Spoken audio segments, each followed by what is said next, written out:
இறுக்கம்னு கேள்விப்பட்டிருக்கீங்களா? என்னது? சரி சொல்லுங்க. இறுக்கம், சார். ஸ்ட்ரெஸ்ஸுங்கிற வார்த்தையை இனிமேல் சொல்லக்கூடாது. ஏன் தெரியுமா? நாங்கள் தான் உங்களுக்கு ஸ்ட்ரெஸ் இருக்கான்னு டெஸ்ட் பண்ணி டெஸ்ட் இருக்குது, அதை பார்த்துட்டு ஸ்ட்ரெஸ்ஸுக்குன்னு சொல்லுவோம். நீங்களே ஸ்ட்ரெஸ்ஸுக்குன்னு சொன்னீங்கன்னா டாக்டர்கிட்ட போய் ஐயா கேன்சர் இருக்குன்னு சொல்கிற மாதிரி.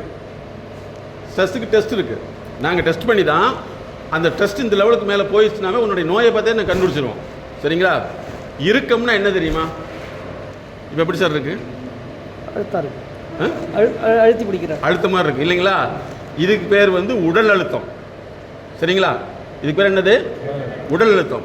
இதே 2 பேர் திட்டிக்கிட்டாங்கன்னு வச்சுங்களேன், உட்காருங்க, அதுக்கு பேர் என்ன அழுத்தம் தெரியுமா? வார்த்தை அழுத்தம். என்ன அர்த்தம்? வார்த்தை அழுத்தம். இப்போ ரிலாக்ஸ்னா என்னன்னு தெரிஞ்சுக்கணும். சார் சிரிக்கிறாரு.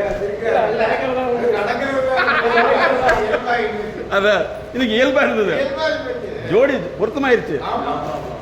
அதாங்க நேச்சுரலாகவே நடக்கும். என்னன்னா நிறைய பேர் இந்த சொல் இருக்கத்துல தான் இருப்பீங்க. என்ன இருப்போம்? சொல் இருக்கம். என்ன திட்டாப்புல பாரு, என்ன திட்டாப்புல பாரு, என்ன திட்டி என்னை போய் இவங்களுக்கு நான் என்ன செஞ்சு யூஸ். இதுக்கு பேர் சொல் இருக்கம். சொல் இருக்கம் வந்துச்சுன்னா செல் இருக்கம் வரும். செல் இருக்கம்னு என்ன தெரியுமா? கேன்சர். சரிங்களா? செல் இருக்கம்ங்கிறது நீங்கள் யார் கேன்சரில் இருந்தவங்கள போய் கேளுங்க, அவங்களுக்கு 3 விதமான ப்ராப்ளம் இருக்குது. ஒன்று, உறவு பிரிஞ்சிருக்கும், அல்லது உறவு பிரிச்சிருக்கும், அல்லது உறவு ரொம்ப விரும்பக்கூடியவங்க இறந்துருப்பாங்க. 3 தான் கேன்சர். சரியா? இது ஒரு மிகப்பெரிய அரசு சார்ந்த ஒரு அதிகாரிகிட்ட பேசல ஒருத்தர் ஓட அழுக ஆரம்பிச்சிட்டார். என்ன சார் அப்படின்னு கேட்டால் சொல்கிறாரு, நீங்கள் சொல்கிறது கரெக்டு தான். 20 வருஷமாக அவங்க ரிலேஷனில் ஒருத்தர் ரொம்ப நட்பாக இருந்தவர் திடீர்னு 2 வருஷம் பேசாமல் இருந்தார், அதுலேயே இவங்க இறந்துட்டாங்க. அது காரணம் இருந்தாங்க. அதனால் நீங்கள் என்ன செய்யணும், இந்த ப்ரோக்ராம் பின்னாடி சொல் இருக்கத்தை வச்சுக்கூடாது. என்னது? சொல் இருக்கம். ஏன்னா அப்படி திட்டாங்க, இப்படி திட்டாங்க, இப்படி திட்டாங்க வைக்கக்கூடாது. சொல் இருக்கம் வச்சிங்கன்னா செல் இருக்கம் செல் இருக்கம் வச்சுன்னா அதுதான் கேன்சர். ஓகேவா? இது எல்லாமே அறிவு சார்ந்த புதுப்பித்தல் இல்லைன்னா நம்ம உடம்பு பழசாகிற மாதிரி மனசும் பழசாயிடும். ஓகேவா? ஃபாலோ பண்ணீங்களா? அதே மாதிரி உணர்ச்சி வசப்படுதல்ங்கிறது 34,000 உணர்ச்சிகள் இருக்குது. எவ்வளவு? 34,000 உணர்ச்சிகள். அதை நாங்கள் ஒன்றா கண்டுபிடிச்சி தான் மாத்திரமே தவிர ஒட்டு மொத்தமாக மாத்திரதே கிடையாது. அதனால் இந்த ப்ரோக்ராமுக்கு பின்னாடி ஃபஸ்ட்டு இந்த சொல் இருக்கம். நீங்கள் வீட்டுக்கு போன முன்னாடி எத்தனை பேருக்கு கல்யாணம் ஆகலை? நான் சொல்லுவோம், நீங்கள் லிட்டில் மேன் இன்னும் கல்யாணம் ஆகலை, இன்னும் ஆகலை. மற்ற எல்லாம் கல்யாணம் ஆகிடுச்சா? உங்களுக்கு ஆகலையா? 2 பேர் தான் ஆகலை. சரி, பரவாயில்ல. என்ன கல்யாணம் ஆகுதுன்னா நீங்கள் 2 பேரும் யோசிக்க பார்த்தா எனக்கு பயமாக இருக்குது. அப்படி மறந்து போச்சா? அதை நினைவுபடுத்தாதுன்னு சொல்கிறீங்களா? கல்யாணம் ஆயிடுச்சு இல்லை சார்? இதுக்கு தான் உங்கள் ஒய்ஃபோட கூட்டிகிட்டு வரணும், அப்போ தான் உங்கள் கரெக்டாக பதில் சொல்லுவீங்க. கல்யாணம் ஆயிடுச்சு இல்லை? ஃபஸ்ட்டு இன்றைக்கி போய் உங்கள் லைஃப் பார்ட்னர், அது சார் நீங்கள் பாருங்கள், உங்களுக்கு பிரச்சனையும் இல்லை. கண்டிப்பாக ஒரு 2 வருஷம் கழிச்சு, 1 வருஷம் கழிச்சு லைஃப் பார்ட்னர் வரும். அப்போ இந்த விஷயத்தை செய்யுங்க. பார்த்துட்டு இருக்காங்களா? இன்னும் பார்க்கல? சரி, 1 மாதம் நடக்கட்டும். ஃபஸ்ட்டு உங்கள் லைஃப் பார்ட்னரில் இந்த சொல் இருக்கிறத தவிர்த்திடணும். அங்கே தான் பிரச்சனைங்கிறீங்களா? வார்த்தை சார்ந்தமாக உங்களுக்குள்ள நெருக்கடி இருக்கிறத முதல்ல நீங்கள் தவிர்த்திடணும். அல்லது அவங்ககிட்ட போய் ஃப்ரீயாக பேசுங்க. மறுபடியும் யோசிக்கிறீங்க, பேசினா தான் சண்டை வருதுங்கிறீங்களா? முதல்ல அதை செஞ்சிடணும். அதுக்கடுத்து உங்கள் கூட நட்பு வட்டத்தில் எத்தனை பேர் பேசாமல் இருந்து மன கஷ்டமாக இருக்குது? கை தூக்குங்க. யாரோ ஒருத்தர் சொல்லணும், டாக்டர்கிட்ட போய் எல்லாத்துக்கும் காய்ச்சல் சொல்லுவீங்களா? யாருக்காவது நட்பு வட்டத்தில் நான் பிரிஞ்சு எனக்கு இறுக்கமாக இருக்குன்னு ஃபீல் பண்ணுறீங்களா? யாரு கூட இங்கே யாரும் சொல்ல வேண்டியதில்லை. நட்பு யார் எதனால சண்டை வந்துச்சு? சும்மா எப்படி சொல்கிறது, தொழில் ரீதியாகவோ மற்றபடி நம்ம சொல் பேச்சுக்கு நம்ம ஒன்று சொல்லி அவங்க அங்கே வேறு மாதிரி சொல்லி இதனால் அது சரியான முறையில் இடையில யாராவது உள்ளே பூந்து வெல்டு வச்சுட்டாங்களா? இல்லை கட்டிங் மிஷின் வச்சுட்டாங்களா? அண்டர்ஸ்டாண்டிங் இல்லாமல் போகிறது. அது உங்களுக்கு கஷ்டமாக இருக்குது மனசுக்குள்ளே? ஆமாம் சார், நிறைய பேர் அதுமாரி இருக்காங்க. அதனால் பேசுகிறது பிடிக்கிறதில்ல, ஒதுங்கிட்டு தானே வந்துடுறது. நம்ம ரொம்ப நட்பாக இருக்கிறவங்க தான் இதெல்லாம் செய்கிறாங்க. அதனால் பேச்சுவார்த்தைலாம் போயிடும். அதுக்கு பேர் நட்புன்னு சொல்லக்கூடாது. நட்புனா 2 பேரையும் தாங்கிக்கிறத நட்பு.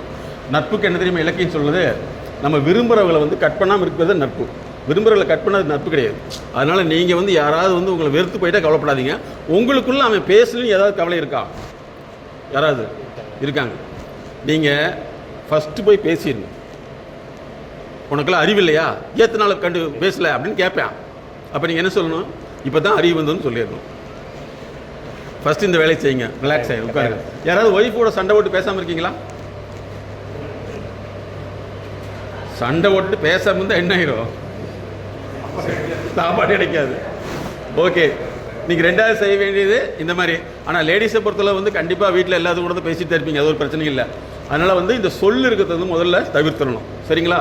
இந்த வேலை செய்கிறப்ப வந்து உங்களை யாராவது ரொம்ப அடிக்கிறாங்களா, இல்லை நீங்கள் உங்களுக்குள்ளேயே அடிச்சுக்கிறீங்களா? சொல்லுங்கள். அல்ல, அவங்க அடிக்கிறாங்க சார். அடிக்கிறப்பே வந்து அடுத்தவங்க நினைச்சு அடிப்பாங்க, தெரியுங்களா? ஸோ இந்த மாதிரி வந்து அழுத்தங்கள், வார்த்தை அழுத்தங்கள் இருந்ததுன்னா அது உங்களுடைய எஃபிஷியன்சி குறைச்சிடும்.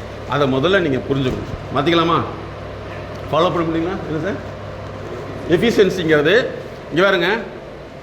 ரிலாக்ஸ் அப்படிங்கிறதுக்கு என்னென்னா, ஏன் ரெண்டு பேர்த்தையும் கையை பிடிச்சோன்னா, கையில் வந்து பிடிக்கிறது வந்து சாதாரண இறுக்கம். ஆனால் வார்த்தையில் பிடிக்கிறது தான் உங்களுக்கு மிகப்பெரிய இறுக்கம். இந்த இறுக்கம் தான் உங்களுக்கு எல்லா பிரச்சனையும் உண்டாக்கும். அதனால் ஃபஸ்ட்டு இதிலிருந்து இந்த ப்ரோக்ராமுக்கு அப்புறம் யார்கிட்டவாவது பேசி சண்டை வருது அப்படின்னா வார்த்தை இருக்கலாம் இருந்தீங்கன்னா நிச்சயமாக முடியும். அதை பண்ணிக்கணும். ஃபாலோ பண்ண முடியுங்களா?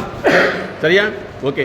அதுக்கடுத்து முக்கியமான விஷயம் என்னென்னா, நீங்கள் வீட்டுக்கு போனோன்னே உங்களை வந்து என்னை இப்படியெல்லாம் அவங்க கவனிக்கன்னு கவலை இருக்கா? இருக்கா இல்லையா? வீட்டில் போனால் என்னை யாருமே இப்படி கவனிக்க மாட்டேன்னு கவலை இருக்கா? இதெல்லாம் இருந்ததுன்னா ஆக்சுவலாக உங்களுடைய ஹெல்த்தை வந்து பாதிக்கும். அதை முதல்ல நீங்கள் முடிவு பண்ணிக்கணும். சரிங்களா? சரி, ஓகே. இப்போ என்னென்னா, சுமால் என்ன சார்? இல்லை, அது கரெக்டு தான். மன அழுத்தம் இல்லை சார், உடல் அழுத்தம். இல்லை, கரெக்டு தான். அதாவது வந்து குழந்தைகள் வந்து அந்த அப்பாவுடையவோ அம்மாவுடைய கைகால் அமுத்துறது, அது அந்த சின்ன வெயிட்டாக இருந்தாலும் அது மிகப்பெரிய மனதுக்கு ஆறுதலாக இருக்கும். 10 வயசு வரைக்கும் நம்ம பிள்ளைங்க நம்ம சொல்றதெல்லாம் கேட்க கொஞ்சம் வெகுளியாக இருக்கு. ஒரு 10-11 வயசு தாண்டிச்சுன்னா ஒரு கை கால் பிடிச்சி விடுறது, ஒரு சின்ன ஹெல்ப்லாம் பண்ணுறதுக்கு யோசிக்குதுங்க. அப்போ நம்மளுக்கு இல்லை, நீங்கள் அருமையான விஷயம் நல்லா கேட்டுங்க. நாங்கள் நிறையா முதியோர் இல்லத்துக்குள்ளே எங்களை கூட்டிகிட்டு போனாங்க. அதில் நானும் மேடமும் பார்த்த ஒரு காட்சி என்னென்னா, ஒரு தனித்தனி ஹால். ஏன்னா விஐபியுடைய அம்மா அப்பா அங்கே போனோன்னு ஒரு ஹாலுக்குள்ளே கூட்டிகிட்டு போய் காமிக்கிறாங்க. உடனே அந்த அம்மா வந்து, ஐயா ஒரு 5 நிமிஷம் என்கிட்ட பேசிங்கங்குது. நாங்கள் சாப்பிட கூட இதை பேசிகிட்டு இருந்தோம். என்ன அர்த்தம்னா, இவங்க பேசுறதுக்கு தேடுறாங்க, ஆனால் கிடைக்கல. ஆனால் இவங்க பேசாமல் இருந்திருப்பாங்க, அப்போ அவங்க கிடச்சிருப்பாங்க. சரியா? நீங்கள் எப்பவுமே தெரிஞ்சுங்க, உங்களுடைய குழந்தைகளுக்கு வந்து நீங்கள் எதையுமே சொல்லாதீங்க, செஞ்சு காமிங்க. அது ஆட்டோமேட்டிக்காக வந்துடும். ஒரு குழந்தைகளுக்கு வந்து நிறைய விஷயங்கள் நம்ம சொல்கிறது தான் கேட்காது, அதை செஞ்சு காமிச்சோம்னா அது பழகிடும். அதனால் உங்களுடைய குழந்தைகள நட்புத்தன்மை உருவாக்கணும்னா ஃபஸ்ட்டு வந்து அவங்களுக்கு நீங்கள் சின்ன சின்ன வேலைகளை செய்கிறப்ப அது நிச்சயமாக அது உங்கள் மேலே அஃபெக்ஷனாக மாறிடும். சார் சொல்கிறது நிறைய விஷயம் வந்து நல்ல விஷயம் என்னென்னா, குறிப்பிட்ட ஏஜுக்கு முன்னாடி அப்பா அம்மாவை தொடர்றதே தவிர்க்கிறாங்க. இல்லை, அது வந்து ஒரு வகையில் வந்து நல்லதுன்னு சொன்னால் கூட இன்னொரு வகையில் வந்து அந்த பாண்டை விட்டுட்டோம்னா அது அப்படியே விலகியே போயிடும். நம்ம தான் இல்லை, அவங்க கொஞ்சம் நாளைக்கு பண்ணிட்டீங்கன்னா அதுக்கப்புறம் ஃப்ரெண்ட்லி ஆயிடுவாங்க. இது ஒரு நல்ல விஷயம் அந்த ஃபேமிலி அட்டாச்மெண்ட்டுக்கு. ஓகே, இப்போ நான் என்ன சொல்கிறேன்னா, காலேஜ் பருவத்தில் பசங்க கொஞ்சம் இல்லை, அவங்கள வந்து கண்டிப்பாக அரவணைக்கணும். ரெண்டாவது வந்து அவங்கள பொறுத்தளவு என்ன எப்படி தெரியுமா, மாடர்னைஸை விரும்புவாங்க. அந்த மாடர்னைஸை வந்து நம்மகிட்ட இருந்தால் கூட அவங்க வெளியில் தான் போவாங்க. சார் சொன்ன மாதிரி ஃபஸ்ட் நீங்கள் கொஞ்சம் அவங்களோட அட்டாச்மெண்ட்டை ஏற்படுத்திங்கன்னா வந்துடுவாங்க. சரி, இப்போ நான் அடுத்தது என்னென்னா 1 2 3 4 5 அப்புறம் 1 2 3 4 5 அப்படியே 1 by 1 சொல்லுங்கள். சார் வேண்டாம், நீங்கள் இங்கேருந்து ஸ்டார்ட் பண்ணலாம். இப்போ நான் சொல்கிறத நீங்கள் எப்படி டிஸ்கஸ் பண்ணிவிட்டு என்னென்னா, பொதுவாக வந்து இந்த வேலை செய்கிற சமயத்தில் வந்து என்னென்ன மாதிரி பிரச்சனைகள் வருதுங்கிறத அப்படியே ஒரு ஒர்க் ஸ்டேஷனை வந்து கண்ணாடி செய்கிற மாதிரி நீங்கள் நடிக்கிறீங்க. ஒவ்வொருத்தரும் ஒரு கேரக்டர். புரியுதுங்களா? ஃபாலோ பண்ணிட்டீங்களா? சரி, இது ஒன்று. ஹலோ, இங்கே 2வது நம்பரா? ஆமாம் சார். ஓகே. வீட்டுக்கு கஷ்டப்பட்டு வேலைக்கு போனால் வீட்டில் எப்படிலாம் ட்ரீட் பண்ணுறாங்க அப்படிங்கிறத ஒரு டீமாக நடிக்கிறீங்க. ஓகேங்களா? ஒரு டீமாக சிரிக்கிறார். உங்களுக்கு வீடே இல்லைங்கிறீங்களா? ஒரு டீமாக நம்ம அவங்க புரிஞ்சுக்கிறது இல்லை ஏன் அப்படிங்கிறத ஒருத்தர் ஒரு கேரக்டர் நடிக்கிறேன். ஓகேவா? சார், இந்த சைடு நம்ம வந்து என்ன தான் ஒர்க் சொன்னாலும் அங்கே ஒர்க் பண்ணுறவங்க கூட நம்ம கூட வந்து சரியாக கோஆர்டினேட் பண்ண மாட்டேங்கிறாங்க.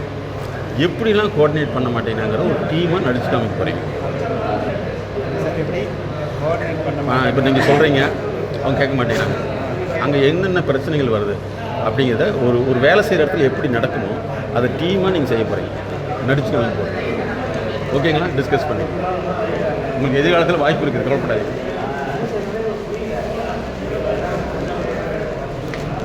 நீங்கள் என்ன பண்ணுறீங்கன்னா, நம்ம நிறைய வேலை செய்யணும்னு நினைக்கிறோம், சரிங்களா? ஆனால் வேலை செஞ்சாலும் ஒரு அங்கீகாரம் இல்லை. அதை வந்து எப்படிலாம் அங்கீகாரம் இல்லைங்கிறத ஒரு ஒரு ஒரு வேலை செய்கிற இடத்துல எப்படி நடக்குமோ அது ஒரு டீமாக நடிச்சு காமிக்க போகிறீங்க. அங்கீகாரம் இல்லைங்கிறக்காக ஃபாலோ பண்ண முடியுதுங்களா? அது ஓகே. ஐயா, நீங்கள் என்ன பண்ணுறீங்கன்னா, ஓகே, இல்லை இப்படி வந்துடுங்க. நமக்கு மேல் உள்ளவங்ககிட்ட எந்த விஷயத்தை சொன்னாலும் எதுவுமே கேட்க மாட்டேங்கிறாங்க, அல்லது எதுவுமே வந்து சரியாக நடக்க மாட்டேங்குது. அது எப்படி நடக்க மாட்டேங்குது டீமாக நடிச்சு காமிக்க போகிறீங்க, சரிங்களா? நமக்கு மேலே உள்ளவங்க எப்படி வேணாலும் இருக்கலாம். அந்த இடத்துல வந்து ஒரு நீங்கள் இருக்கிறீங்க, நமக்கு மேலே உள்ளவங்க சொன்னால் கேட்க மாட்டேங்குது, அது நடக்க மாட்டேங்குதுங்கிறத ஒரு டீமாக நடிச்சு காமிக்க போகிறீங்க. ஓகேங்களா சார்? டிஸ்கஸ் பண்ணிக்கணும். அப்படியே ஒரு சீன் முன்னாடி தெரியணும், சினிமா மட்டும் தெரியணும். டிஸ்கஸ் பண்ணிக்கணும். யார் என்ன நடக்குதுன்னு அவங்க கண்டுபிடிப்பாங்க. நீங்கள் அப்படியே ஓகேன்னு சொல்லிட்டீங்கன்னா ஸ்டார்ட் பண்ணிக்கலாம். ஓகேங்களா? உங்ககிட்ட கேள்வி, இப்போ என்ன நடந்தது அது சொல்லுங்கள். ஒரு டீம் சொல்லணும், இங்கே என்ன நடந்துச்சு, என்ன தப்பு நடந்தது, என்ன கரெக்ட் நடந்தது, அதை சொல்லணும். நீங்கள் பேசணும். பாருங்க, நீங்கள் வந்து நல்லா தெரிஞ்சுங்க, அப்சர்வேஷன். உலகத்தில் வந்து நீங்கள் ஜெயிக்கணும்னா கவனிக்கக்கூடிய ஆற்றல் இருக்கணும். இப்போ என்ன நடந்தது, என்ன தப்பு, என்ன சரி பண்ணாங்க, யார் சொல்ல முடியும்? என்ன சார்? கட்டில் ஆர்டர் வந்துருந்தது, ரெடி பண்ணி கொடுத்துட்டாங்க, டெலிவரி பண்ணியிருக்காங்க. இல்லை, அங்கே ஏதாவது தப்பு நடந்ததா, அவங்க வந்து என்ன தீமில் செஞ்சுருக்காங்க, இதெல்லாம் நீங்கள் உங்ககிட்ட நீங்களும் சொல்லணும், அடுத்தவங்க இந்த மாதிரி பண்ணுறப்ப சொல்லணும். இப்போ என்ன தீம்னு விட்டு அவங்களே சொல்லணும். 4-5 ஐட்டம் போகணும் அவங்களுக்கு. சரி சார். என்ன ஆர்டர் பண்ணி ஒர்க் பண்ணால் அந்த ஒர்க்கை ஈஸியாக முடிக்க முடியும். ஃபஸ்ட்டு ஈஸியாக முடிக்கக்கூடியது கட்டில். அதை ஃபஸ்ட்டு பாலிஷ் செக்ஷன் அடிச்சு, அடுத்தது பாலிஷ் பண்ணுறாரு, கொஞ்சம் ஹார்டான ஒர்க்கு பீரோவில் பாலிஷ் நடக்கும், அதுவும் பாலிஷ் செக்ஷன் அடுத்து. அடுத்தது பார்த்தீங்கன்னா 4 சேர், டைனிங் டேபிள் 4 சேர் தான் கொஞ்சம் வேலை அதிகமாக ஆகணும், அதை அடுத்து வச்சுக்கிறோம். கடைசியில் டேபிளாக போட்டு எடுத்து போட்டுடலாம், வேலை முடிஞ்சிடும். ஃபினிஷிங் டயத்தில் அதை முடிக்கக்கூடிய வேலை இருக்குது, அதனால் கடைசியாக வச்சுக்கிட்டோம். இப்போ இதில் வந்து இதில் மூலமாக என்ன செய்தி வந்து நீங்கள் செஞ்சுருக்கீங்க, என்ன செய்தி சொல்கிறீங்க மக்களுக்கு? எந்த ஒர்க்கை முன்னாடி செய்யணும், எதை முன்னாடி செய்யலாம், எதை கொஞ்சம் லேட்டாக செஞ்சால் கூட சமாளிக்க முடியுங்கிறது சில ஒர்க்கு. வெரி குட், கிளாப் பண்ணுங்க. சரி, அப்படியே கொஞ்சம் பின்னாடி நில்லுங்க. அதாவது மிகச்சிறந்த ஒரு உளவியல் ட்ரீட்மெண்ட் என்னென்னா, நீங்கள் உங்கள் குழந்தைகளை வந்து படிக்க வைக்கிறதுலாம் வேஸ்ட். இது இல்லாமல் இந்த ஏஐன்னு வந்து சரிங்களா உங்களுக்கு? ஹலோ கவனிங்க, ஏஐ ஆர்டிஃபிஷியல். சரி, அப்படின்னா அதுக்கு முன்னாடி என்ன இருந்தது? இல்லை, அதுக்கு முன்னாடி என்ன இருந்தது? இல்லை, நல்லா தெரிஞ்சுங்க. ஆர்டிஃபிஷியல் இன்டெலிஜென்ஸுக்கு முன்னாடி என்ன இருந்தது? Human intelligence.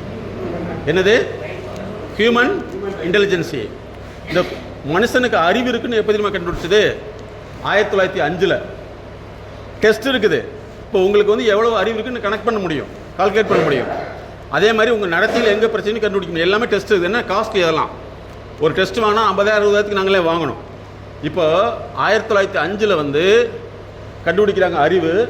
அந்த அறிவு என்ன செய்கிறாங்கன்னா 1950 இரும்பு கொடுத்தா போதுமான்னு யோசிக்கிறாங்க. எதுக்கு? இரும்புக்கு. அப்போ ஆக்சுவலாக வந்து 1956 தான் ஆர்டிஃபிஷியல் இன்டெலிஜென்ஸிங்கிறத கொண்டு வர்றாங்க. ஆனால் நமக்கு எப்போ தெரியும்? இல்லை சார், 1950 தான் அதை வந்து இரும்பு கொடுத்தா என்ன, மனுஷனுக்கு இருக்கிற அறிவை இரும்பு கொடுத்தா என்னன்னு கண்டுபிடிக்கிறாங்க. ஆர்டிஃபிஷியல் இன்டெலிஜென்சி வந்து நமக்கு இப்போ தான் தெரியுது. ஆனால் இது எப்போவே ஃபங்க்ஷன் ஆகிட்டு இருக்குன்னா 1980க்கு முன்னாடியே ராக்கெட்லாம் ஜாயின் ஆகுதில்ல, எல்லாம் ஆர்டிஃபிஷியல் இன்டெலிஜென்சி. அதனால் அடுத்த கட்டம் என்னென்னா ஹியூமன் இன்டெலிஜென்சி குறையுது. ஹியூமன் இன்டெலிஜென்சி குறையுது. இப்போ உங்களெல்லாம் வந்து பார்த்தீங்கன்னா நீங்கள் படிக்கிற குழந்தைங்க படிக்கிற படிப்பு இல்லை, அந்த படிப்பு பேர் என்ன தெரியுங்களா? நான் ரீயூசபிள் எஜுகேஷன். நீ எவ்வளவு படித்தாலும் சரி டியூஷன் போகாமல் படிக்க முடியாது. அந்த படித்த படிப்பை நீங்கள் யூஸ் பண்ண முடியாது. அதுக்கு தான் நாங்கள் என்ன பண்ணிருக்கோம்னா லேர்னிங் லேப்னே கண்டுபிடிச்சோம். எப்படி மனிதனுடைய படிப்பு கட்டளை கண்டுபிடிக்கிறதுன்னு சொல்லிட்டு. அதனால் வந்து இப்போ இதில் முக்கியமான விஷயம் என்னென்னா உங்களுடைய நுண்ணறிவை அதிகப்படுத்தணும். அதிகப்படுத்தல ஃபஸ்ட்டு கேட்டகரி என்னென்னா அடாப்டபிலிட்டி. எந்த சூழ்நிலைக்கு உங்களால் முடியலைன்னா அது பிரச்சனை. இப்போ மேடம் வந்து நிறையா திருமணத்துக்கு முன் வந்து ஒவ்வொரு பெண்ணுக்கும் ஆணுக்கும் ப்ரீமேரிட்டல் கன்சல்டிங் இருக்கணுங்கிறாங்க. ஏன்னா அப்போ தான் அவங்க வந்து இணைந்து செயல்பட முடியும். அப்போ ஆக்சுவலாக இந்த ஃபஸ்ட் டீம் என்ன பண்ணியிருக்குன்னா எந்த வேலையை எப்போ முன்னாடி செய்யலாம்ங்கிறத அந்த டீமாக டிஸ்கஸ் பண்ணி செஞ்சால் நிச்சயமாக அந்த வேலை ஜெயிக்கும். ஆனால் அந்த டீமில் வந்து ஒருத்தர் அதிகாரம் பண்ணால் நடக்காது. அந்த இடத்துல வந்து விலக்கி சொல்கிறத அதிகப்படுத்தணும். இதான் இந்த ஃபஸ்ட் டீம் செஞ்சுருக்காங்க. Clap it. அடுத்து இரண்டாவது அணியை அழைக்கிறோம். யார் வேணாலும் வரலாம். Second team. இப்போ நீங்கள் கவனிக்கணும், இவங்க என்ன பண்ணுறாங்க, ஏது பண்ணுறாங்க, என்ன தப்பு பண்ணுறாங்க அப்படிங்கிறத சொல்லணும். ஓகே வாங்க சார். சார் முதல் டீம் சார் வாங்க. வாத்தியார் சார் தலைப்பு என்னன்னு சொல்லுங்கள். மரப்பற்ற. அது நீங்களே வச்சுக்கலாம். இவங்க செய்யறதை வச்சு நம்ம வச்சுக்கலாம். இப்போ ஃபர்ஸ்ட் டீமில் என்ன கான்செப்ட் கொடுத்துருக்காங்கன்னா எல்லா வேலையுமே வந்து கரெக்டாக செய்யணும். இதில் முக்கியமான விஷயம் என்னென்னா இப்போ சினிமா இருக்குது பார்த்தீங்களா, சினிமாவுக்கு ரியல் வாழ்க்கையும் நாடகத்துக்கு என்ன தொடர்புனா ஃபஸ்ட்டு உலகத்துக்கு செய்யக்கூடிய ஒரு விஷயத்தை வந்து நாடகத்தின் மூலமாக தான் செஞ்சாங்க. அதனால தான் உலக அளவில் வந்து இந்த ட்ராமா தெரப்பிங்கிறது வந்து காஸ்ட்லியான ட்ரீட்மெண்ட். ரொம்ப காஸ்ட்லியான ட்ரீட்மெண்ட். ஏன்னா உங்கள் உணர்ச்சியும் அறிவையும் சால்வ் பண்ணுறது. இது நாங்கள் நிறைய வருஷங்களாக பண்ணிட்டு வரோம். இந்த செஷனில் வந்து சிம்பிளைஸாக உங்களுக்கு பண்ணியிருக்கோம். இது உங்களையே பண்ண வச்சுருக்கோம். சரிங்களா? அதனால் வந்து ஃபஸ்ட்டு டீம் என்ன செஞ்சிங்கன்னா ஆர்கனைஸ் த ஒர்க்கு. அதை எக்ஸ்பிளைன் பண்ணிவிட்டு அந்த வேலை செஞ்சால் வேலை முடிஞ்சிடும். அந்த வேலை முடியுங்கிறது வந்து வேலை முடின்னு சொன்னால் செய்ய தெரியாது. வேலையை முடிக்கிறதுக்கு ஒர்க்கு ஆர்கனைஸ் பண்ணுங்கிறத ஃபஸ்ட் டீம் செஞ்சது. இப்போ செகண்ட் டீம் வந்து செய்யறதை கவனிங்க. என்ன நடக்குது ஏது நடக்குதுன்னு நீங்கள் சொல்லணும். Okay start note sir. எல்லாமே சவுண்ட் கிளியராக கேட்கணும்.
கணவன் மனைவினா ஒருத்தர் வாழணும். அந்த வாழ்க்கையை வந்து கற்றுக்குங்க. ஒரு போட்டி போட்டுட்டு சண்டை போட்டுக்கிட்டு குடும்பத்தை நீங்கள் எல்லாரும் வந்து ஒற்றுமையாக இருக்கணும். மன அமைதியை ஏற்படுத்திங்க. ஃபஸ்ட்டு கோவப்படாதீங்க. அதே மாரி உங்களுக்கு கோவம்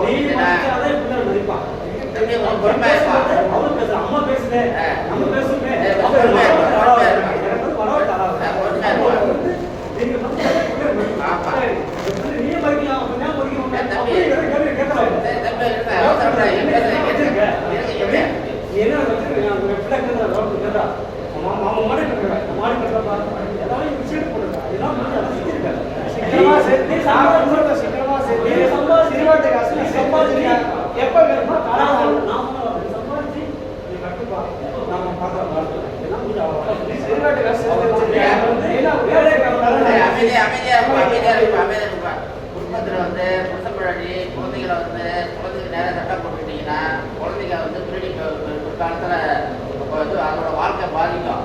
அதனால நீங்கள் 2 பேரும் ஒத்துமையாக இருந்து இது பண்ணணும். 2 பேருக்கும் மன அழுத்தம் ஜாஸ்தியாக இருந்துச்சுன்னா கோயம்புத்தூர்ல நம்ம எம்எஸ்பி கிளினிக் இருக்கு. அதை வந்து ஒரு தடவை உங்களை அனுப்பி நல்ல ஆலோசனைகளை வந்து வழங்குறதுக்கு நம்ம அழைச்சிட்டு போகிறோம். ஆமாம், அமைதியாக இருக்கேன். Very good very good clap it. அந்த 2 குழந்தைங்க ரொம்ப கை குழந்தைகளாட்டு இருக்குது. பேசவே மாட்டேங்குது. மொத்தம் 3 குழந்தைங்க நாங்கள் தெரிஞ்சுக்கிட்டோம். பாருங்க பிள்ளைங்க பிள்ளைங்க. ஆனால் 2 பேரும் பட்டை கிளப்பிட்டாங்கல்ல இல்லைங்களா? That is called improvising. உண்மையிலே கிளாப் பண்ணுங்க.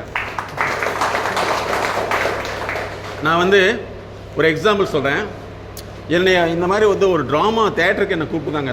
தேட்டர்னா நம்ம என்ன நினச்சிக்கிறோம்னா சினிமா கிடையாது. தேட்டருங்கிறது இந்த மாதிரி ஆக்டிவிட்டியை வந்து சரி பண்ணக்கூடிய இடத்துக்கு பேர் தேட்டரு. அங்கே போயிருந்தேன். அங்கே வந்து ஒரு கிழவி நடிச்சிட்டு இருக்குது.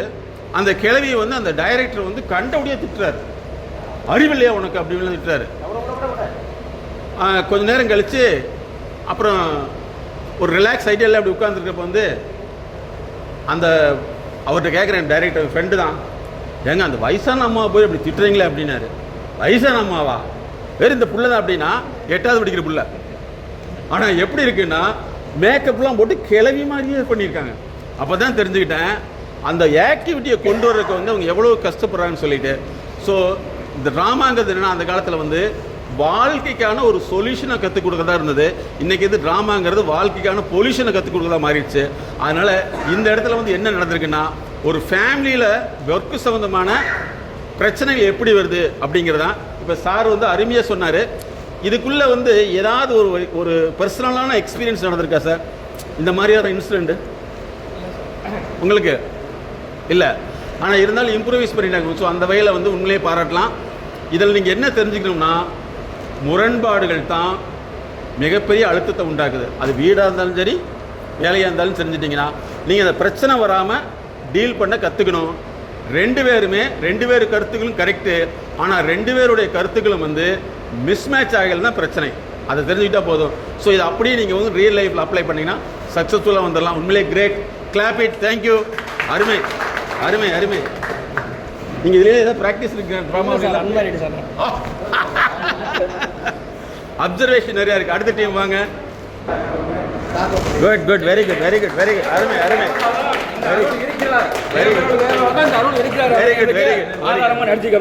Super super super. Great great. பாருங்க அருமை அருமை. Very good. Great great great. இப்போ பார்த்தீங்கன்னா நிறைய பேர்த்துடைய நம்ம சொல்ல வேண்டிய கருத்துக்களை இங்கே சொல்லிட்டாங்க. ஏதாவது ஃபீல் வருதா? நம்ம சொல்ல வேண்டிய கருத்துக்களை அல்லது நடக்க வேண்டிய நிகழ்ச்சி நடக்குன்னு தெரியுங்களா? இது பாருங்க எல்லாத்துடைய மனசுமே, இன்னும் சொல்ல போனால் எங்களுடைய எம்எஸ்கே தியரி படி மனசுனே சொல்ல வேண்டாம், எல்லாத்துடைய அறிவுமே வளர்ச்சியை நோக்கி தான் போகுது. ஆனால் ஏதோ ஒரு இடத்துல தடையாக இருக்குது. தடையை நீக்கிட்டோம்னா நீங்களும் மிகப்பெரிய ஆளாக மாற முடியும். நல்லா நீங்கள் தெரிஞ்சுங்க சார். நீங்கள் எந்த வேலை செஞ்சாலும் சரி அந்த வேலைக்கு உண்டான வேல்யூ நிச்சயமாக ரிட்டனாக உங்களுக்கு கிடைக்கும். அந்த கிடைக்கிறதுக்கு அவசரப்பட்டீங்கன்னா அது நோயாக மாறிடும். அதை ஆனந்தமாக செஞ்சீங்கன்னா அதுதான் உங்களுக்கு ஜாயாக மாறும். நோயாக வேணுமா ஜாயாக வேணுமா நீங்கள் முடிவு பண்ணிக்கணும். Okay good. அருமை அருமை. Super super. அருமை. அருள் அவங்க டீம் எல்லாமே அருமையாக பண்ணாங்க. நெக்ஸ்ட்டு அணியை அழைக்கிறோம். வாங்க. என்ன sir team work. Okay okay.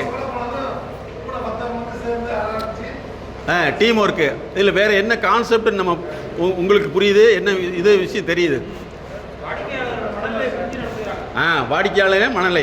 ஒரு எக்ஸாம்பிள் சொல்கிறேன். அந்த கம்பெனி நிறுவனத்தை நான் சொல்லலை. ஆக்சுவலாக வந்து அப்போ வந்து ஒரு 5 ரூபாய்க்கு தான் துணி வாங்க வருவாங்களாமா. நான் சொல்கிறது வந்து 60 வருஷத்து கதை. இன்றைக்கி வந்து இந்தியாவில் நம்பர் 1 நிறுவனம் 3வது தலைமுறை நடக்குது. 5 ரூபாய்க்கு வாங்குறக்கூடியவங்கள அவர் 25 ரூபாய்க்கு வாங்க வச்சுருவாராம். அது மட்டும் இல்லாமல் வீட்லேயும் கூட கொஞ்சம் பணம் இருக்குது, அதையும் கூட வாங்கிக்கலாம்னு நினைக்கிறேன், எடுத்து போவாங்களாம். ஸோ அவருடைய அந்த டிஎன்ஏ தான் இன்றைக்கி மிகப்பெரிய நிறுவனம் மாறி இருக்குது. நீங்கள் வந்து இருக்கிற துறை வந்து உங்களுக்கு சம்பளம் குறைவு, வேலை அதிகங்கிறத விட இந்த துறையை எக்ஸ்பெரிமெண்ட்டாக பார்த்தீங்கன்னா நாளைக்கு உங்களுடைய ஜென்ரேஷனே நிறைய மாறிடும். ஏன்னா நீங்கள் உண்மையிலே மக்கள் தொடர்போடு இருக்கீங்க. அதாவது நிறைய பேர் இந்த டெக்னிக்கல் பீப்புளாக இருக்கீங்க. அது உட்டன் டெக்னிக்கலாக இருக்கலாம், ஈவன் ஸ்டீல் டெக்னிக்காக இருக்கலாம். இதுக்குள்ளே நல்லா யோசிச்சிருந்தீங்கன்னா ஆயிரக்கணக்கான வழிகள் இருக்குது. இனிமேல் மார்க்கெட்டிங்கிறது உங்களுக்கு சிம்பிளான ப்ராசஸாக போயிடும். ஸோ அதனால் வந்து இந்த டீம் ஒர்க்கு, செகண்டு கஸ்டமரை புரிஞ்சுக்கிறது, இது உண்மையிலே நல்ல விஷயமா செஞ்சாங்க. Great, clap it. இல்லை ஆக்சுவலாக என்ன விஷயத்தை சொல்லு, என்ன சொல்லுங்க பார்க்கலாம். இப்போ இவங்க செஞ்சதில் வந்து எந்த விஷயம் உங்களுக்கு புரியுது? குயிக்காக வேலைக்கு முடியும். Very good. Quick performance. Okay. அடுத்தது வாடிக்கையாளர்களே நம்பிக்கை. வாடிக்கையாளரின் நம்பிக்கை. ஏன்னா அவங்க கரெக்டாக அதை செஞ்சுருக்காங்க. நேரடியாக வந்து அவங்ககிட்ட கேட்குற மாதிரியே வந்து ஒரு நம்பிக்கையை உருவாக்கியிருக்காங்க. So really great. ஸோ இதை வந்து நம்ம அப்ளை பண்ண போகிறோம். Clap it. தேங்க்யூ. அவ்வளோதானே? வேறு ஏதாவது டீம் இருக்கா? சர்வேதிய கம்பெனியில் ஒரு நாடக கம்பெனி ஆரம்பிக்கலாம் இருக்குது. ஏன்னா எல்லாமே பட்டையை கிளப்புறீங்க இல்லையா? ஏன்னா உண்மை வாழ்க்கையை அப்படியே ரிஃப்ளெக்ட் பண்ணுது. இப்போ நாங்கள் மதியானம் கூட பேசிகிட்டு இருந்தோம். இந்த பர்ஃபார்மன்ஸ்னு சொல்லக்கூடியது வந்து நம்ம பேசுறது செய்கிறது தான் இருக்குது, வேறு எதுவுமே கிடையாது. அந்த பர்ஃபார்மன்ஸை அதிகப்படுத்திட்டோம்னா நிச்சயமாக நம்பர் 1. ஏன் அப்படின்னா உங்களுடைய நிறுவனத்துடைய ஆரம்ப காலமே பார்த்தீங்கன்னா காதி இதுதான் சார், காதி தானே, காதி அப்புறம் கதராக மாறிச்சு, அப்படியே மாறிச்சு. எல்லாமே வந்துன்னா ஒரு தேசம் சார்ந்த ஒரு நிறுவனம் உங்களுது. அப்போ வந்து இதை வந்து இன்னும் டெவலப் பண்ணுறதுக்கு நீங்கள் தொடர்ந்து முயற்சி பண்ணிகிட்டே வாங்க. ஒவ்வொருத்தருமே வந்து ஏதாவது ஒரு ஆர்டிஸ்டிக்காக மேனேஜ்மெண்ட்டை செஞ்சீங்கன்னா நீங்களும் சக்ஸஸ்ஃபுல்லாக வர முடியும். ஸோ இன்னையிலேருந்து முயற்சி பண்ணலாமா? பண்ணிடுவீங்களா? ஸோ அதே மாதிரி எப்போ எடுத்தாலும் சரி நல்லா புரிஞ்சுங்க, இந்த ஸ்ட்ரெஸ்ஸுங்கிற வார்த்தையை நீங்கள் சொல்லவே கூடாது. அது நாங்கள் டெஸ்ட் பண்ணி உங்களுக்கு இத்தனை டிகிரி இருக்குன்னு சொன்னா தான் நீங்கள் எடுத்துக்கணும். நீங்களாக சொல்லி பழக்கிடாதீங்க. ஒன்று. அதுக்கடுத்து வந்து காலையில் எந்திரிச்சோன்னவே உங்கள் லைஃப்பில் வந்து எதையாவது ஒன்று சாதிக்கணுங்கிற ஒரு மனசில் மட்டும் வச்சுங்க. அது லேட்டானாலும் பரவாயில்ல, ஆனால் கண்டிப்பாக கிடைக்கும்.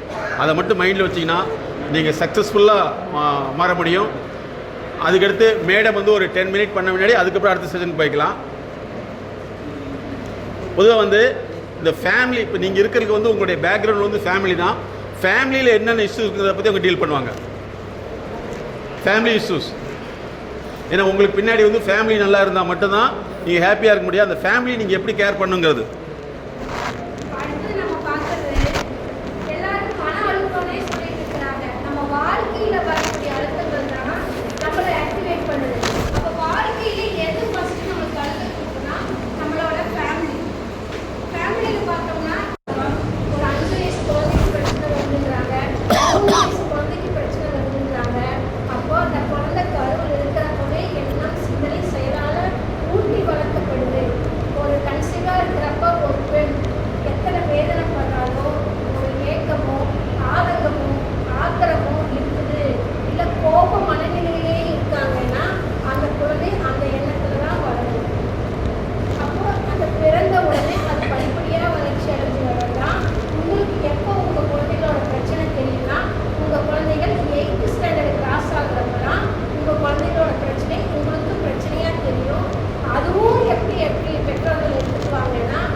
ஏதோ பிரச்சனை அப்படின்னு. அப்போ ஒரு குழந்தைக்கு வந்து பெற்றோர்கள் அனைவருமே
யார் சொல்கிறாங்கன்னா படித்த பெற்றோர்கள் தான் சொல்கிறாங்க. படிக்காத பெற்றோர்களுக்கு இந்த அடி கொடுத்து அனுப்புகிறாங்க. அந்த குழந்தை நல்லா இருக்குது. படித்த பெற்றோர்களோட குழந்தை ஹைஜீனிக்காக இல்லை, இன்னைக்கும் பார்க்குறோம். அவங்க வளர்ந்த குழந்தையிலையும் அப்படிதான் இருக்காங்க. அப்போ பெற்றோர்களோட மனநிலைனா தான் எதுவும் செய்யாமல் தன் குழந்தைகள் மூலியமாக வேலை வரணும்னு நினைக்கிறாங்க ஒரு சில பெற்றோர்கள். அதை தவிர்த்துட்டு மெய்நிலை பெற்றோர்களாக இருந்து அந்த குழந்தைகளுக்கு எது தப்பு எது சரின்னா நீங்கள் எங்கே சொல்ல மறுக்கிறீங்களோ உங்கள் குழந்தைகள் பொறுப்பேற்கும். அப்போ ஃபேமிலியில் இந்த மாதிரி பிரச்சனையெல்லாம் வர்றப்ப நீங்கள் ஃபேமிலிக்குள்ள ஒரு ஆர்கியூமெண்ட்டுக்கு போகாமல் சுமூகமான முறையில் ஒரு அம்மா அப்பா 2 பேர் இருக்கீங்கன்னா, ஒரு அம்மா தப்பு குழந்தைய சொல்லுது, ஹஸ்பண்ட் லைஃப் பார்ட்னர் சொல்கிறாங்கன்னா அதை நீங்கள் ஆப்போசிட் பண்ணாமல் புரிஞ்சுட்டு 2 பேரும் சேர்ந்து மாற்றினாலும் அந்த குழந்தைய மாற்ற முடியுமே தவிர, இல்லை அது பின்னாடி சரியாயிடும் நம்ம ஒருத்தர் அந்த சைடு இல்லை, இல்லை இது பிரச்சனையே இல்லைன்னு ஒரு சைடு இருக்கிற 2 பேர் இருந்தால் அந்த குழந்தைய பாதிப்படையும். இப்போது உங்களோட குழந்தைய பிரச்சனையிலிருந்து வெளியில் வர்றது உங்களோட அப்ரோச் தான் ரொம்ப முக்கியம். மேடம் சொன்னதில் லாஸ்ட் போர்ஷன் என்னென்னா, நீங்கள் எல்லாமே யாருக்காக கஷ்டப்படுறீங்கன்னா ஃபேமிலிக்காக தான் இல்லைங்களா? அந்த ஃபேமிலியில் வரக்கூடிய சிக்கல் வந்து குறைஞ்சிச்சுன்னா நீங்கள் இன்னும் எஃபெக்டிவாக ஒர்க் பண்ண முடியும். அதனால் வந்து இன்னைக்கு நீங்கள் தெரிஞ்சுக்க வேண்டியதுன்னா, எல்லா பிரச்சனைக்கும் தீர்வு இருக்குது. தீர்வுங்கிறது கேட்குற கேள்விக்கு பதில் சொல்கிறதல்ல, கேள்வியை கேட்டுட்டு செயல்முறையை நீங்கள் செய்கிறதெல்லாம் தீர்வு இருக்குதுன்னு புரிஞ்சுட்டிங்கன்னா நீங்களும் சக்ஸஸ்ஃபுல் பீப்புளாக மாற முடியும். இப்போ உங்கள் நோட் எடுத்துங்க, எங்களுடைய நம்பர் கொடுக்குறோம். MSK life clinic foundation. Cell number வந்து 93 600 53 930. எங்களுடைய அஃபீஷியல் சேனல் வந்து எம்எஸ்கே லைஃப் டிவி. நீங்கள் உங்கள் யூடியூப்பில் போனீங்கன்னா MSK life TV, MSK life TV. உங்கள் எல்லாமே சுமால் தான் சார். நீங்கள் மொபைலில் எடுத்துங்க, மொபைல் எடுத்து போட்டுருங்க லைஃப் டிவி. அதை சப்ஸ்கிரைப் பண்ணிங்க. மேடத்துடைய ஸ்பெஷல் வந்து எம்எஸ்கே லைஃப் கிளினிக்னு இருக்கும். எம்எஸ்கே லைஃப் கிளினிக் கார்பரேட் ஃபிட்னஸ்னு இருக்கும். அது மேடம் நிறையா உங்களுடைய இதெல்லாம் போட்டிருப்பாங்க. MSK life clinic, life clinic corporate MSK life clinic போட்டால் வந்துடும். ஃபுல்லாக பாருங்கள். அது யூடியூப் சேனல் தான். எம்எஸ்கே லைஃப் கிளினிக் போட்டிங்கன்னா வந்துடும். அதில் மேடம் நிறைய போட்டிருப்பாங்க, அதையும் பாருங்கள். அதுக்கடுத்து இந்த வரலாறுகளை பற்றி நிறைய போட்டிருப்போம். ஒவ்வொரு மனுஷன் எப்படியெல்லாம் வாழ்ந்துருக்கான்னு சொல்லிட்டு அது 3வது சேனல் இருக்குது. அது உளவியல் எம்எஸ்கே டிவின்னு இருக்கும். உளவியல் எம்எஸ்கே டிவிங்கிறது வரலாறுகளை பற்றி யாராச்சு. இப்போ நாங்கள் கூட அதை பற்றி பேசிகிட்டு இருந்தோம். என்னுடைய பேர் வந்து எம்எஸ்கே முஹைதீன். மேடம் வந்து எம்எஸ்கேங்கிறது எங்களுடைய ட்ரீட்மெண்ட் ப்ராசஸ்ஸு கண்டுபிடிப்பா. அதனால் எங்கள் டீமில் உள்ளவங்க எல்லாமே எம்எஸ்கேன்னு வச்சுருப்பாங்க. எம்எஸ்கே முஹைதீன்ங்கிறது என்னுடைய பேர். மேடத்து வந்து எம்எஸ்கே பிரியா. எம்எஸ்கேங்கிறது நாங்கள் கண்டுபிடிச்ச ஃபிலாசபி, மைண்ட் செட் நாலேஜ். நீங்கள் அவங்கள போய் ஏஐயில் கேட்டு உளவியல் சகோதரின்னு போட்டிங்கன்னா அவங்க பேர் தான் வரும் உலகம் முழுவதும். உளவியல் சகோதரி எம்எஸ்கே பிரியான்னு போட்டிங்கன்னா ஏஐ கேட்டாலும் அவங்களுக்கு தான் சொல்லும். அவங்க கிட்ட 15-20 வருஷமாக சொசைட்டிக்கு நிறைய பண்ணிட்டு வர்றாங்க. ரெண்டுமே வந்துடும். அனுப்பிச்சிங்கன்னா ரெண்டுமே வந்துடும். ரெண்டுமே கிளிக் பண்ணிக்கங்க, ரெண்டுமே சப்ஸ்கிரைப் பண்ணிக்கங்க. இல்லை இல்லை இல்லை, அது தனித்தனியாக பண்ணணும். எம்எஸ்கே லைஃப் டிவி தனியாக சப்ஸ்கிரைப் பண்ணிக்கங்க. அதே மாதிரி எம்எஸ்கே லைஃப் கிளினிக் தனியாக சப்ஸ்கிரைப் பண்ணிக்கங்க. ரெண்டு தனித்தனி. இந்த கூகுளில் பொறுத்தளவு வந்து எங்கள் எம்எஸ்கேன்னு ஓட்டினா எங்களை தான் காமிக்கும். ஏன்னா 20 வருஷமாக இதை பற்றி நிறைய ஆராய்ச்சிகள் போயிட்டே இருக்கும். அதனால் எம்எஸ்கே லைஃப் கிளினிக்ங்கிறது மேடத்துடையது. அதுக்குள்ள எம்எஸ்கே லைஃப் கிளினிக் நிறைய பின்னாடி வரும். அதில் கார்பரேட் ஃபிட்னஸ் ஃபோரம் இருக்கும். அது எம்எஸ்கே லைஃப் டிவிங்கிறது அஃபீஷியல் சேனல். வந்துச்சா சார்? கரெக்ட். அது ரெண்டுமே தனித்தனியாக பண்ணிக்கங்க. ஓகே சரி. இப்போ வந்து என்னென்னா, நீங்கள் அத்தனை பேருமே உங்களுடைய சந்ததிகளுக்கு ஒர்க் மாடலாக மாற போகிறீங்க. ரோல் மாடல் கிடையாது. என்ன மாடல்? Work model. அதில் வந்து இன்னும் கொஞ்சம் அட்வான்ஸ் என்னென்னா, உங்களை பற்றி வரலாறு சொல்கிற அளவுக்கு நீங்கள் இனிமேல் வேலையில் எதையாவது ஒன்று சாதிக்கிறது சம்பளத்துக்காகவே அல்ல, சாதிக்கிறதுக்காகன்னு மனசில் வச்சுங்க. சம்பளங்கிற விஷயத்தையே தூக்கி எறிஞ்சிருங்க. சாதிக்கிறதுக்கு ஒரு வாய்ப்பு. அந்த வாய்ப்பை மட்டும் உங்களுடைய ஒர்க்கை பார்த்தீங்கன்னா நீங்கள் சாதிச்சிட முடியும். இல்லை அது பணமாக மட்டும் பார்த்தோம்னா நம்ம ஃபெயிலியர் ஆயிடுவோம். வாய்ப்பாக பார்த்தீங்கன்னா நீங்கள் சக்ஸஸ் ஆயிடுவீங்க. ஸோ தொடர்ந்து முயற்சி பண்ணுங்கள். நிச்சயமாக அடுத்தடுத்த லெவலுக்கு போக முடியும். இன்னையிலேருந்து முயற்சி பண்ணலாமா? பண்ணிக்கலாங்களா? ஓகே. இப்போ வந்து ஒருத்தராக வர்றீங்க. எப்படி இருந்த நான் இப்படி ஆகிட்டேன். அதாவது காலையில் வர்றப்ப என்னுடைய மனநிலை எப்படி இருந்தது, இப்போ என்னுடைய அறிவு நிலை எப்படி மாறி இருக்குன்னு ஒருத்தர் வந்து யார் அதிக நேரம் பேசுகிறாங்க அப்படிங்கிறத பார்க்கலாம். ரெண்டாவது உங்களை நீங்கள் டெஸ்ட் பண்ணிக்கணும். நான் இப்போ வந்து ஒரு 5 மணி நேரம் கூட வந்திருக்கேன். அந்த 5 மணி நேரத்தில் கூட வந்ததில் வந்து என்னென்ன மாற்றங்களை என்னுடைய மனசு எடுத்துக்கிச்சு, எதில் நான் வந்து மாற்றணுங்கிறத புரிஞ்சுட்டோம் அப்படிங்கிறத நீங்கள் சொல்ல போகிறீங்க. வாங்க பார்க்கலாம், ஒருத்தராக வாங்க. Very good. எப்பவுமே அண்ணாதுரை சார் ஃபஸ்ட்டு தானா? கிளாப் பண்ணுங்க. அதாவது பிஃபோர் எம்எஸ்கேனா இது எம்எஸ்கே இது வர்றதுக்கு முன்னாடி, ஆஃப்டர் எம்எஸ்கேனா வந்த பின்னாடி, வர்றதுக்கு முன்னாடி எப்படிலாம் இருந்துட்டு இருந்தோம், எப்படி இதில் என்ன அடுத்தடுத்த பர்ஃபார்மன்ஸ் என்ன உங்களுடைய பர்ஃபார்மன்ஸ் சொல்ல போகிறீங்க ப்ளீஸ். முதல்ல ஒரு பெரிய தேங்க்ஸ் சொல்லியிருந்தோம். அப்புறம் வந்து இப்போ நம்ம இங்கே வந்துட்டு போனதுக்கப்புறம்னு இல்லாமனாலும் கடந்ததெல்லாம் மறந்துட்டு இனிமேலாச்சும் நம்ம இந்த சார் சொன்ன இந்த காலையிலேருந்து சொன்ன அறிவுரைகள், போக்குவரத்து இதெல்லாம் நம்ம கடைபிடிக்கணுங்கிறது என்னுடைய உறுதி. ஃபஸ்ட்டு வந்து முதல்ல வாழ்க்கைனா என்ன அப்படின்னு கேள்வி கேட்கும்போது நம்ம டக்குன்னு யாராலையும் எதுவுமே சொல்ல முடியல. பிறப்புக்கும் இறப்புக்கும் இடையில இருக்கிறது தான் லைஃப். அதில் வந்து ப்ராப்பர்ட்டி, பாவர்ட்டி அந்த 2 பாயிண்ட்டு சொன்னாங்க. அந்த வாழ்க்கையில் வந்து ப்ராப்பர்ட்டியோ பாவர்ட்டியோ நம்மளை வந்து முன்னேற்றுறது கிடையாது. நம்ம வாழ்ந்தோம், இவ்வளோ காலம் வாழ்ந்தோம், என்ன சாதித்தோம் அப்படிங்கிறது தான் ஒரு பெருமை. அதனால் அந்த பிறப்புக்கும் இறப்புக்கும் இடையில இருந்த வாழ்க்கையை வந்து அதை நம்ம வந்து இன்றைக்கி தான் அந்த தெரிஞ்சுக்கிட்டோம். நம்ம அடுத்து 2வது வந்து ஒரு 5 பாயிண்ட்டை நம்ம கொள்கையாக எடுத்துக்கிட்டோம்னா நம்ம வாழ்க்கையில் எல்லாமே சக்ஸஸ் பண்ணலாம் அப்படிங்கிற ஒரு கருத்தை சொன்னாங்க. அதில் வந்து அதாவது ஃபஸ்ட்டு எஜுகேஷன், நம்ம பிள்ளைங்கள்லாம் நாளைக்கு படிச்சிச்சுன்னா அது நம்மளுக்கு நல்லது. அடுத்தது எக்கனாமிக் வந்து நம்ம பொருளை தேடுறோம்னு வாழ்க்கையை இழந்துடுறோம், ரைட்டுங்களா? அது ஒரு பாயிண்ட்டு. 3வது வந்து ஸ்டேட்டஸு, நம்மளுடைய செய்கிற வேலைகள், நம்மளுடைய எண்ணங்கள், செயல்கள், இதுதான் நம்ம வந்து அடுத்தவங்களை நம்மளை பார்ப்பாங்களே ஒழிஞ்சு நமக்கு வந்து நம்மளாக பெருமை எடுத்துக்கிறது கிடையாது. நான் இன்றைக்கி வந்து இந்த சொசைட்டியில் நான் வந்து நல்லா இருக்கேன், நல்லா வேலை செஞ்சுருக்கேன், நான் நிமிர்ந்திருக்கேன் அப்படின்னு நானே சொல்லிக்கக்கூடாது. அதை வந்து எய்த்தாப்பில் இருக்கிறவங்க சொல்லணும். அது வந்து இந்த ஸ்டேட்டஸு. 3வது வந்து ஹெல்த்து வந்து நம்ம என்ன தான் சம்பாதிச்சாலும் நோய்வாய்ப்பட்டு இது பண்ணிட்டோம்னா இறந்து போயிடுவோம். அப்படின்னா அது வந்து நம்ம ஹெல்த்தையும் நம்ம பராமரிக்கணும். அப்போ இந்த 4 சேர்ந்தது தான் நம்மளோட லைஃபுங்கிறத இந்த 5 பாயிண்ட்டை சொன்னாங்க. அப்புறம் வந்து இங்கே இருக்கும்பொழுது நம்மளுடைய புதிய அனுபவம், ஒருத்தவங்களை நீங்கள் வாங்கன்னு போகும்போது ஆளுக்கு ஒரு கருத்தை நம்ம சொன்னோம். என்ன சொன்னோம்? சரி, நம்ம போயிட்டா நம்ம ஏதாவது தப்பாக பேசிட போகிறோமோ, கரெக்டாக பேசிட போகிறோமோ, அதிகமாக பேசிட போகிறோமோ, அடுத்தவங்க யாராவது கிண்டல் பண்ணுற மாதிரி பேசிட போகிறோமோ அப்படிங்கெல்லாம் ஒரு மனப்பான்மை வந்து எனக்கும் போது எல்லாருக்குமே தான் இருந்துச்சு. நான் இந்த சர்வதேச சங்கத்துக்கு வந்ததுக்கப்புறம் செயலாளருங்கிற போது இல்லாமல் ஆஃபீஸ் மேனேஜராக இருந்தேன், எல்லாம் இருந்தேன். எல்லா செயலாளர்களோடையும் நானும் இருந்தேன். எனக்கு ஒரு பக்குவத்தையும் அனுபவத்தையும் நான் கற்றுக்கிட்டேன்.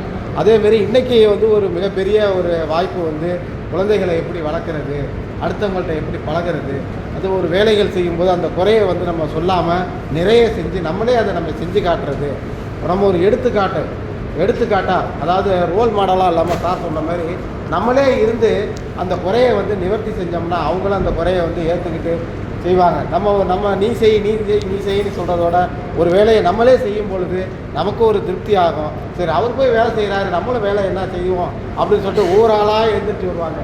அப்போ வந்து ஒரு வேலையை நம்ம குறித்த நேரத்தில் குறித்த நபருக்கு சேர்க்கணும்னு சொன்னோம்னா கூட்டு முயற்சி, அந்த கூட்டு முயற்சி இல்லைன்னு சொன்னோம்னா எந்த ஒரு வேலையுமே சக்ஸஸ் ஆகாது. ஒரு ஆள் மட்டும் நான் மட்டும் தேரை இழுத்தேன்னா நவராது. எல்லாரும் சேர்ந்து இழுத்தாதான் அந்த தேர் வந்து நிலைக்கு கொண்டு வர முடியும் அப்படிங்கிறத இந்த இதில் புரிஞ்சுக்கிட்டேன். அப்புறம் வந்து குழந்தைகள்கிட்ட எப்படி நம்ம பழகணும், அடுத்தவங்கள்ட்ட எப்படி பழகணும், அவங்க கோபமாக இருந்தாலும் நம்ம அந்த கோபத்தை வெளிக்காட்டக்கூடாது அப்படிங்கிறதெல்லாம் நான் சங்கத்தில் சேர்ந்து இன்றைக்கி 30 வருஷம் ஆச்சு. அப்போல்லாம் பார்த்தீங்கன்னா ரொம்ப கடுகடுன்னு இருப்போம். அப்புறம் கொஞ்சம் சாப்பிட்டானோ, அப்புறம் அதானோ கொஞ்சம் மேலே வளர்ந்தோம், நம்ம ஒரு பொசிஷனுக்கு வந்தோம். எல்லாமே இந்த காந்திய நிறுவனத்தில் தான் வந்து தான் நம்மளும் ஒரு ஆள் செயலாளர், இந்த சங்கத்தில் ஒரு செயலாளர்னு சொல்கிற அளவுக்கு இந்த சர்வதேச சங்கம் தான் எங்களை எல்லாம் உருவாக்கினுச்சு. அதனால் இந்த சங்கத்துக்காக நாங்கள் என்னுடைய உயிர் இருக்கிற முடியும் சரி தான் எல்லாரையும் ஒற்றுமையாக இருந்து வளர்ப்போங்கிறத ஒரு கூறி இந்த எம்எஸ்எம்இ மூலமாக சார் நிட்காட் சார் அவர்களுக்கும் கதர் கமிஷன் அலுவலர்களுக்கும் மனவள வளர்ச்சி நிபுணர் சார் அவர்களுக்கும் இந்த நேரத்தில் நான் என்னுடைய மனமார்ந்த வாழ்த்துக்களை நன்றியும் தெரிவித்துவிட்டு சார் அவர்களை வாழ்த்த எனக்கு வயது இல்லை என்றாலும் சார் அவர்களை வணங்கி மகிழ்வதில் நான் சந்தோஷப்படுகிறேன். அம்மா அவர்களையும் வணங்கி மகிழ்கின்றேன். அதே போன்று ஒவ்வொருத்தரும் தன் வாழ்நாளில் இதை கடைபிடிக்குமாறு எங்கள் சர்வோதய சங்கத்தின் செயலாளர் என்ற முறையில் நான் உங்கள் அன்போடு கேட்டுக்கொள்கிறேன். நன்றி, வணக்கம். Thank you sir, thank you. இதில் முக்கியமான விஷயம், மிஸ்டர் காந்தி யார்? காந்தி தெரியுமில்லவா? காந்தி அவருக்கு வந்து எதன் மூலமாக கேரக்டர் வந்துச்சுன்னு நாங்கள் அனலைஸ் பண்ணல, காந்தியும் இன்னொருத்தரும் ஒரு ட்ராமா பார்க்குறாங்க, சரிங்களா? ஹாரிஸ் ராமல்லது ஹாரிஸ் சந்திரன், ஹாரிஸ் சந்திரன். அதுதான் அவர் ஹாரிஸ் ஜெயராஜன் மாற்றிக்கிட்டார். என்னது? ஹாரிஸ் சந்திரனுடைய ட்ராமா பார்க்குறாரு. அந்த ட்ராமாவில் எல்லாமே இருப்பாங்க, எத்தனையோ பேர் இருந்திருக்காங்க. ஆனால் அந்த ட்ராமாவில் ஒரே ஒரு கேரக்டர் தான் அவருக்கு புரிஞ்சிச்சு. நம்மளும் இந்த மாதிரி ஹாரிஸ் சந்திரன் மாதிரி உலக புகழ் பெற்ற ஆளாக மாறும்னு நினச்சது தான் அவர் சவுத் ஆப்பிரிக்கா, நார்த் ஆப்பிரிக்கா அங்கெல்லாம் போய் தன்னை வந்து உயர்த்திக்கிட்டாரு. அவமானத்தின் மூலமாக. எதன் மூலமாக? அவமானத்தின் மூலமாக. அதாவது என்னென்னா, அங்கே போய் செல்ஃப் கட்டிங் பண்ணிக்கணும். கட்டிங் பண்ணிட்டு போகிறப்ப அங்கே கிளாஸ்மேட்டில் கேட்குறாங்க, எங்கேயோ கொண்டு போய் தலையை எலி வங்குக்குள்ளே விட்டுட்டியாட்டு இருக்குது, கடிச்சிருச்சுன்னாங்களாம். நீ கருப்பர்னு சொல்லி தள்ளி விட்டாங்க. ஆனால் இந்த அவமானம் தான் உலக புகழ் பெற்ற தலைவராக மாறிடுச்சு. அதனால் நீங்கள் இந்த ட்ராமா தெரப்பிங்கிறத நாங்கள் எப்போ எது கொண்டு வந்தோம்னா, ஒவ்வொரு சூழ்நிலையும் ஒரு விஷயத்தை நீங்கள் உங்கள் மனசுக்குள்ளே தெரியாத விஷயங்கள் வெளியில் வரும், தெரிஞ்ச விஷயங்கள் அடுத்தவங்களுக்கு பார்க்கலாம். அதனால் இன்னையிலிருந்து நீங்களும் ஒரு சாதனையான மனிதராக உங்களுடைய பாரம்பரியத்துக்கு மாற்ற போகிறீங்க. நீங்கள் யாரோ ஒருத்தர் உங்களுடைய பாரம்பரியத்தை வளர்த்துவாங்கன்னு நினைக்க வேண்டியதில்லை. இன்னையிலிருந்து யார் மேலே வளர்த்த போகிறீங்க? யார்? நீங்கள் தான் உங்கள் குடும்பத்துக்கு அறிவு மாடல், ரோல் மாடல் கிடையாது. என்னது? அறிவு மாடல். ஸோ சார் அவ்வளோ அருமையாக சொன்னார், அவருக்கு வாழ்த்துக்களை தெரிவித்துக் கொள்கிறேன். அடுத்தது சார், அடுத்து யார் வர்றீங்க? யார் வேணாலும் வரலாம். ஒருவர் நீங்கள் கண்டிப்பாக அத்தனை பேர் வந்தால் தான் வர வரைக்கும் இது நடக்கும். வாங்க சார், ஆமாம், ஒருத்தர் வந்தே தீரணும். ஆமாம், ஆக்சுவலாக இந்த ப்ரோக்ராம் வர்றதுக்கு முன்னாடி நான் இந்த அளவுக்கு இவ்வளோ சூப்பராக இருக்கும்னு எக்ஸ்பெக்ட் பண்ணல. நிறைய விஷயங்கள் சொல்லியிருந்தீங்க சார், ரொம்ப தேங்க்ஸ் சார். சார் மேடம் சொன்ன விஷயம், அந்த அந்த குழந்தைங்கிட்ட எப்படி நம்ம எஜுகேட் பண்ணணும், வி ஹாவ் டு லீவ்னு சொன்னீங்கல்ல, அதே மாதிரி வாழ்ந்து காட்டணும்னு சொன்னீங்க. ஒரு 8 வயசில் வந்து குழந்தையோட கேரக்டர் வந்து நம்ம அனுமானிக்கிறது வந்து நம்ம வந்து செயல்படுத்தி காட்டுறதுன்னு சொன்னீங்க. அது ரொம்ப எனக்கு யூஸ்ஃபுல்லாக இருக்கும். நிறைய பேருக்கு அது யூஸ்ஃபுல்லாக இருக்கும் டெஃபினட்டாக.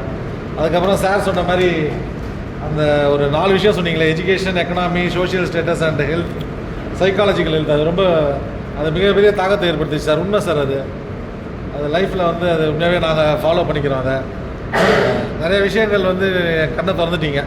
நிறைய விஷயங்கள் வந்து எனக்கு ரொம்ப யூஸ்ஃபுல்லாக இருந்துச்சு சார். அதுக்கு காரணம் சிவா தான். சிவா சார், உங்களெல்லாம் எனக்கு தெரியாது, சாரி, அதிகமாக நான் பழக்கினதில்லை. இருந்தாலும் இட்ஸ் வெரி யூஸ்ஃபுல் ப்ரோக்ராம். ரொம்ப தேங்க்ஸ் சார்.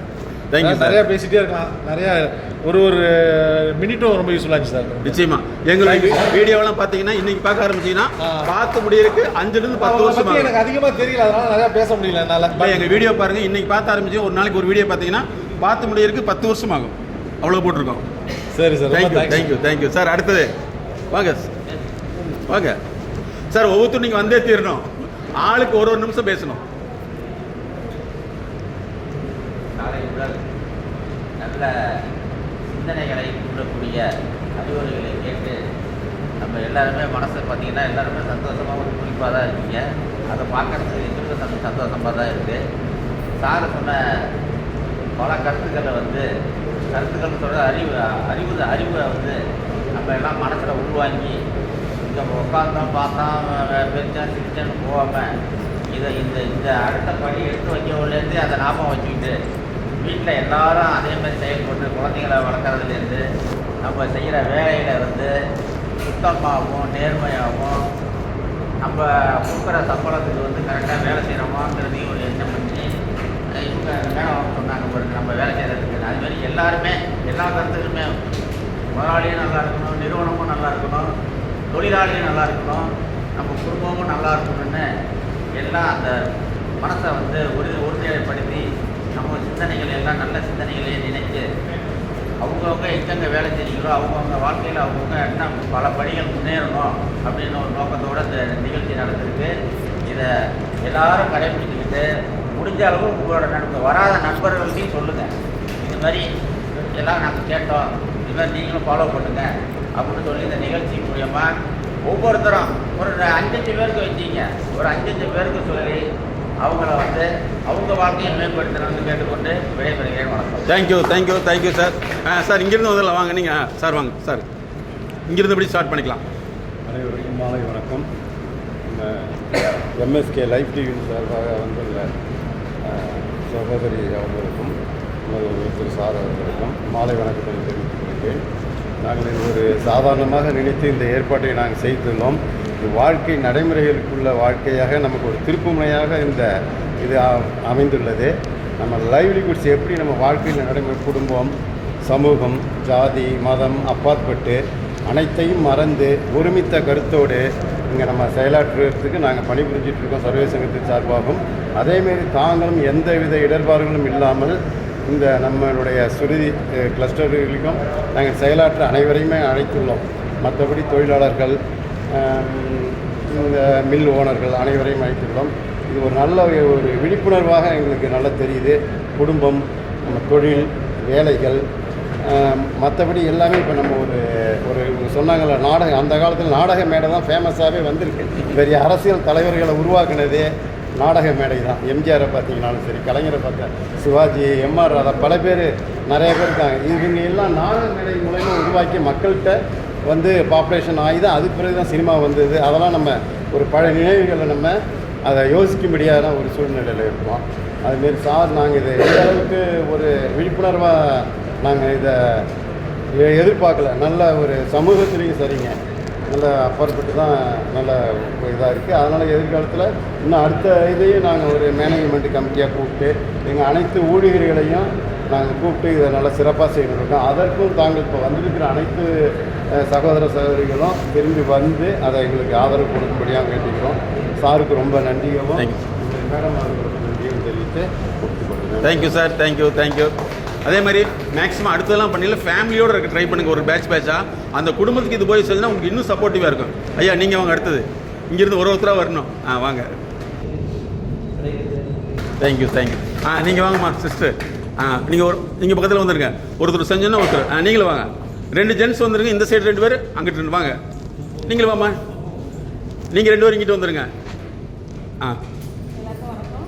காலையிலே மீட்டிங்னு சொன்னாங்க. உள்ளே நுழையும் போது எப்படா காலையிலேருந்து சாயந்தரம் வரைக்கும் இங்கே உட்காந்துருக்குது நினச்சிட்டு தான் உள்ளே வந்தோம். ஆனால் வந்ததில் எங்களுக்கு டைம் போனதே தெரியல. ரொம்ப சந்தோஷங்க. ரொம்ப நாளைக்கு அப்புறம் ஒரு காலேஜில் எப்படி எல்லாரும் சேர்ந்து எப்படி அரட்டை அடிச்சு எப்படி இருப்போம் அதேமாதிரி ஒரு ஜாலி கிடச்சிச்சு சார். நீங்கள் நிறைய அனுபவங்கள் சொன்னீங்க. வாழ்க்கைன்னா எப்படி இருக்கணும், அதாவது எப்படி வாழ்க்கைன்னா பிறப்புக்கும் இறப்புக்கும் நடுவில் உள்ள இடைவெளி தான் வாழ்க்கை அப்படின்னு சொல்லி கொடுத்தீங்க. அப்புறம் லைஃப்பை 4 வகையாக பிரிக்கலாம். ஒன்று கல்வி, பொருளாதாரம், சமுதாய அந்தஸ்து, அப்புறம் உளவியல் சார்ந்த ஹெல்த்து, ஆரோக்கியம் அப்படின்னு சொல்லிட்டு. அப்புறம் பசங்க எப்படி வளர்க்கணும்னு எங்கள் வீட்டிலே எனக்கு 2 பசங்க, பையனுங்க தான், இப்போ பொன் குழந்தை இல்லை. இருந்தாலும் நான் எப்படி கஷ்டப்படுற காலையில் இருந்துச்சு நான் வேலைக்கு போகணும்னா என் பசங்க எனக்கு என்ன செய்யணுமோ அந்த ஹெல்ப்பை செய்வாங்க. அது மாதிரி தான் வளர்த்துட்டு இருக்கோம். ஆனால் கஷ்டம் தெரியாமல் வளர்த்துட்டு இருக்கோம். அது ரொம்ப மனசு கஷ்டமாக இருக்குது. நாம பட்ட கஷ்டத்தை பிள்ளைங்க படக்கூடாது அப்படின்னு சொல்லிட்டு எல்லாத்துலேயுமே சுதந்திரம் கொடுக்குறோம். ஆனால் நம்ம படுற கஷ்டத்தை பிள்ளைங்க கண்டிப்பாக உணரணும்.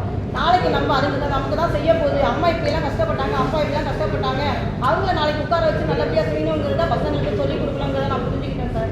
Very good. இன்னொன்று ஒரு சின்ன திருத்தம், சொல்லி கொடுக்காதீங்க, செஞ்சு காட்டுங்க, செய்ய வைங்க. ஹலோ, சாப்பாட்டை கொண்டு போய் வச்சு இந்த சாப்பிட்டு நல்லா இருக்கு, சாப்பாடு நல்லா இருக்குன்னு சொன்னால் தெரியுமா? அது குழந்தைக்கு சாப்பிட வச்சா தான் தெரியுது. ஸோ கஷ்டத்தை வந்து கஷ்டப்படுத்தக்கூடாதுன்னு இல்லை, நீங்கள் செய்யறதை செஞ்சு வைங்க. ஒரு சின்ன எக்ஸாம்பிள் மட்டும் சொல்கிறேன். டிஐஜி முனுசாமி சார், அவர் காவல்துறையில் வந்து மிகப்பெரிய அதிகாரி, மீட்டிங் கூப்பிட்டுருக்காரு. நான் சொல்கிறது 15 வருஷத்துக்கு முன்னாடி. அப்போ ஸ்கூல் ப்ரோக்ராமில் அவர் சொல்கிறாரு, நான் ஒரு கேள்வி கேட்டேன், சார் உங்களுடைய வளர்ச்சிக்கான காரணம் என்ன அப்படின்னு சொல்லி. அவர் சொன்னார், நான் வந்து 10th ஃபெயிலியர். நல்லா கேட்டுங்க, 10th ஃபெயிலியர். எங்கள் அப்பா ஒன்றுமே சொல்லலை. எங்கள் அப்பா வந்து போலீஸ் ஸ்டேஷனில் இந்த சென்ட்ரின்னு சொல்லுவாங்கள்ல, கேள்விப்பட்டீங்களா? ஸ்டேஷன் முன்னாடி கன் வச்சு நிற்கணும், அந்த வேலையை பார்க்குறவர். எங்கள் அம்மா என்ன செய்ய சாப்பாடு கொண்டு போய் கொடுக்க சொல்லிச்சு. நான் கொண்டு போய் எங்கள் அப்பா வர்றதுக்குள்ள அப்படி கை சல்யூட் அடிப்பார். இதை 1 வருஷம் பார்த்தோன்னே எனக்கு மனசில் வலிச்சது. இப்படி நின்று தான் இவர் சோறு வர்றாரா அப்படின்னு நினச்சி 10th நானாக எழுதி நானாக பாஸ் பண்ணி ஸ்டெப் பை ஸ்டெப்பாக வந்து இன்றைக்கி டிஐஜியாக இருக்கிறேன். அன்னைக்கு சோறு கொடுத்தது அங்கே போய் நான் எதுவுமே எனக்கு புரியல. எங்கள் அப்பா சல்யூட் அடிக்கிறத பார்த்து அத்தனை பேர் சல்யூட் அடிக்கிற பார்க்கல தான் எனக்கு மிகப்பெரிய ஒரு மாற்றம் ஏற்படுன்னு சொன்னார். என்னுடைய நண்பர், உங்கள் ஊர் பக்கத்தில் ஒரு நண்பர், ஒரு பத்திரிகை ரிப்போர்ட்டர், அவர் கல்யாண பத்திரிகையில் அவர் சொன்ன வார்த்தை போட்டிருந்தார். என்ன தெரியுமா? மனதை சிறைப்படுத்தவில்லை என்றால் மத்திய சிறைதான். வார்த்தை இருக்குங்களா? மனதை சிறைப்படுத்தவில்லை என்றால் மத்திய சிறை தான். இதை எதில் தெரியுமா போட்டிருந்தாரு? அவருடைய கல்யாண பத்திரிகையில் ஃபர்ஸ்ட் கேள்வியை போட்டு இதை அடிச்சிருந்தாரு. ஸோ உங்களுடைய குழந்தைகள் உங்களை பணத்தை அனுபவிச்சுன்னா வேஸ்ட்டு, உங்களுடைய கஷ்டத்தை அனுபவிச்சுன்னா அது பெஸ்ட்டு. இன்னும் செய்ய போகிறீங்க. Okay, thank you madam, thank you. அடுத்து நீங்கள் வாங்க. அடுத்து அங்கே ரெண்டு பேர் வாங்க. நானும் என் பிள்ளைங்களுக்கு கஷ்டத்தை சொல்லிக் கொடுக்கல. நான் ரொம்ப கஷ்டப்பட்டமே என் பிள்ளைங்க கொஞ்சம் சந்தோஷமாக இருக்கட்டுமே அந்த போக்குலேயே கொஞ்சம் போனேன். ஆனால் இருந்தாலும் சொல்லுவேன், நான் இவ்வளோ கஷ்டப்பட்டிருக்கேன்னு சொல்ல மாட்டேன். நான் இப்படிலாம் செய்வேன்ப்பா, நீங்களும் இந்த மாதிரி செய்யுங்க, நம்மளுக்கு நல்ல பேர் வேணும் அப்படின்னா இப்படிலாம் செய்யணும், இப்படி பண்ணணும், எதுவுமே வந்து ஆசைப்படக்கூடாது, அதுவாக நம்மளுக்கு கிடைக்கும் அப்படிங்கிற மாதிரி சொல்லிக் கொடுத்தேன். இப்போ அதையே நான் ஃபாலோ பண்ணி என் குழந்தைங்களுக்கு நடைமுறையிலே சொல்லித் தர போகிறேன் சார். Very good. இதுதான் முக்கியம். நீங்கள் சாப்பாட்டை காமிக்கல ஊட்டி விடுறீங்க, சாப்பாட்டை காமிக்கல சாப்பிட சொல்கிறீங்க. அது என்ன கஷ்டத்தை மட்டும் சொன்னால் செய்யும்? கஷ்டத்தை நீங்கள் அந்த குழந்தைய படணும். ஏன் அப்படின்னா இப்போ மேடம்க்கு ஒரு கேஸ் டீல் பண்ணுறாங்க. அவங்களுடைய அந்த அந்த அந்த பேரண்ட் வந்து 4 டிஸ்ட்ரிக்டுடைய சீஃப், 4 டிஸ்ட்ரிக்ட் கையில் இருக்குது. அவர் வந்து இருக்கிறதுலே ஹையர் ஸ்டடீஸ் இந்தியாவில் ஒரு மனிதன் பிறந்தால் அங்கே தான் போய் படிக்குங்கிற படிப்பு. அந்த படிப்பில் கோல்டு மெடலிஸ்ட். இன்றைக்கி எந்த வேலையும் போகிறதில்ல. அம்மா செத்தா பென்ஷன் வரும், பென்ஷனை வாங்கிட்டு நான் அதுக்கு வேலைக்கு போகணும்னு கேட்குறாப்புல. யோசிச்சு பாருங்கள், கஷ்டம் வேறு, காட்சி வேறு. நீங்கள் காட்சிப்படுத்தாதீங்க, அவங்க உண்மையான லைஃப்பை அனுபவிங்க. அதுதான் மேடம் வந்து ட்ரூ பேரண்டிங்னே வச்சுருக்காங்க, மெய்நிலை பெற்றோர்கள்னு சொல்லிட்டு. ஸோ குழந்தைகளை நீங்கள் அட்வைஸே பண்ணாதீங்க, அது கேட்காது. ஆனால் செஞ்சதுன்னா வரும். ட்ரை பண்ணுங்கள். Good, thank you. அடுத்து சார். இன்றைய வகுப்பு நல்ல ஒரு மிக சிறந்த வகுப்பாக இருந்தது. நம்ம குடும்பத்துலேயும் சரி, நம்மளுக்கு நம்ம பணிபுரியும் இடத்துலையும் சரி, ஒரு நிர்வாகம் பண்ணுறதுனா எப்படி வேலை பார்க்குறது, எப்படி வாடிக்கையாளர் எப்படி நம்ம வரவேற்கிறது எப்படி பண்ணணும் அப்படிங்கிறது வந்து ஒரு பாடமாக நல்லா ஒரு உற்சாகமாக இருந்துச்சு. நல்ல ஒரு புத்துணர்வாக இருக்குது.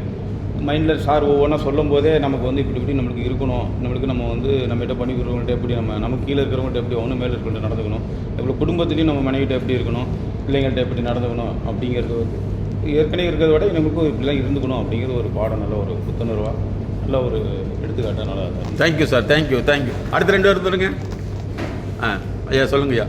எல்லாருக்கும் வணக்கம். காலையில் இந்த மனநிலையோட இப்போ உள்ள மனநிலை ரொம்ப இலகுன மனசாக இருக்குது. எல்லோரும் அன்போடு வாழ்ந்து நல்லபடியாக தொழில் திறமைகளை வளர்த்து கொள்ளுமாறு அன்புடன் கேட்டுக்கொள்கிறோம். உழைப்பு. Very good. அதுதான் சார் வாழ்க்கை. Very good. அடுத்து ஓகே, நீங்கள் இதை விட இன்னும் கொஞ்சம் எக்ஸ்ட்ரா சொல்லணும். எங்க லிட்டில் மேன். ஓகே, பரவாயில்ல, தேங்க்யூ. இன்னிலேருந்து நீங்கள் சக்ஸஸ்ஃபுல்லி காமிச்சு எனக்கு சொல்லணும். எல்லாமே நீங்கள் ஒவ்வொருத்தலையும் ஒரு 3 மாதத்தில் வந்து அச்சீவ்மெண்ட் எங்களுக்கு அனுப்புங்க. Okay, thank you. ஐயா நீங்கள் சொல்லுங்கள். ஐயா என்ன 2 பேர் வாங்க. இந்த வகுப்புலாம் இதாக இருந்தது. எப்போதும் படபடன்னு இருக்கும், பேச வராது. மீட்டிங்கில் கூட பேசுவாங்க. இது இப்போ நீங்கள் சொன்னதில் இந்த இன்னும் இனிமேல் பேச ஆரம்பிச்சிருவீங்க. Very good. நான் ஆக்சுவலாக எல்லாத்தையும் மைக்கு பிடிக்காமல் விடவே மாட்டேன். Very good. இனிமேல் மீட்டிங்கில் பட்டையை கிளப்பிடுவார் சார். தேங்க்யூ. அனைவருக்கும் வணக்கம். மேடை பயன் சொன்னாங்க. மேடையில் ரொம்ப பேசுறதுக்கு மேடையில் பேசணும், எந்த இடமா தான் பேசணுங்கிறத நான் கற்றுக்கிட்டேன். 2வது பார்த்தீங்கன்னு சொன்னாங்க, பயம் இருக்கக்கூடாதுன்னு சொன்னாங்க. பேச வேண்டிய இடத்துல பேச வேண்டிய வார்த்தைகளை பேசினாக்கா யாருமே தப்பாக பேச மாட்டாங்க அப்படிங்கிறது நான் தினமும் தெரிஞ்சுக்கிட்டேன். எனக்கு என் பசங்க இருக்கிறாங்க. ஒரு பையன் காலேஜுக்கு போகிறான். அவன் வந்து வீட்டு வேலை செய்ய மாட்டான். ஆனால் நாங்கள் இல்லைன்னு சொன்னால் சமைச்சு சாப்பிடுவான். அவனா சமைப்பானா வெஜிடேரியன் சாப்பிடுவான், சமைச்சு சாப்பிடுவான், அவனே சாப்பிடுவான். ஆனால் வேலை செய்ய மாட்டான். நைட்டு கூட சண்டை வந்துச்சு, பால் கூட வாங்கலை அப்படின்னு கேட்டாங்க. நான் சொன்னேன், பையன் இருக்கான், பால் வாங்க வேண்டியதானே அப்படின்னு சொன்னேன். பையன் போக மாட்டான், நீங்கள் தான் போகணும் அப்படின்னாங்க. அவனுக்கு என்னன்னா அப்பா இருக்காரு செய்வார் அப்படின்ற ஒரு நம்பிக்கை. ஆனால் நாங்கள் இல்லைன்னு சொன்னால் சமைச்சு சாப்பிடுவோம், வெஜிடேரியன் சமைச்சு சாப்பிடுவோம், காலேஜ் படிக்கலாம், தம்பியை பார்த்துக்குவோம். நாங்கள் இருக்கிறத பார்த்தா எதுவுமே கண்டுக்க மாட்டாங்க பசங்க. ஏன்னா அப்பா அம்மா இருக்காங்க ஒரு நம்பிக்கை. அது என் வீட்டில் சொல்லணும். நம்ம 2 பேர் செய்யறாங்கிற நம்பிக்கையில் தான் அவங்க உட்காந்துருக்குறாங்க. அதனால நம்ம இல்லாதப்ப அவங்க தான் அவங்களை பார்த்துக்கிறாங்க அப்படின்னு சொல்லுவாங்க. அதனால நான் காலி சார் போயிடுவேன். 6 மாசம் டூர் போயிடுது சார். அந்த பசங்க கொஞ்சம் நல்லா இருக்கா. 6 மாசம் டூர் போயிட்டு பார்த்துக்கலாம் போயிடாங்க. இன்னும் அவங்க பயம் சொல்லுவாங்க. எங்க சாரு எதுனாலும் திட்டுவாங்க, திட்டிகிட்டே இருப்பாங்க. நான் மட்டும் சரிதான் போவோம். அவங்க சொல்லுவாங்க, நீ சரிதான் ஜாலியாக போயிடுறப்ப என்னால் இருக்க முடியாது. நான் எதை பற்றியுமே கவலைப்பட மாட்டேன். சாருக்கு நல்லா தெரியும். சரிதான் போயிடுவேன். எந்த பிரச்சனையும் எவ்வளோ வரும் ஆஃபீஸில், சரிதான் போயிடுவேன். நீ எப்படி போகிற, இவ்வளோ பிரச்சனை இருக்குது, சரிதான் போய் ஒன்றா என்னாட்டம் என்னால் இருக்க முடியாதுப்பாங்க சார். அந்த மாதிரி சரிதான் போயிட்டாலே அந்த பிரச்சனை பாதி சால்வ் ஆகிடும். நான் எதிர்த்து பேச மாட்டேன் சார்கிட்ட. அதனால அவங்க ஒன்றுமே சொல்ல மாட்டாங்க. அடுத்து திட்டு போயிடுவாங்க. அதோட முடிச்சுன்னா அந்த பிரச்சனை. இனிமேல் திட்டாத அளவுக்கு ரெடி ஆயிட்டாரு. இல்ல இனிமேல் திட்டாத அளவுக்கு ரெடி ஆயிட்டாரு இல்லையா?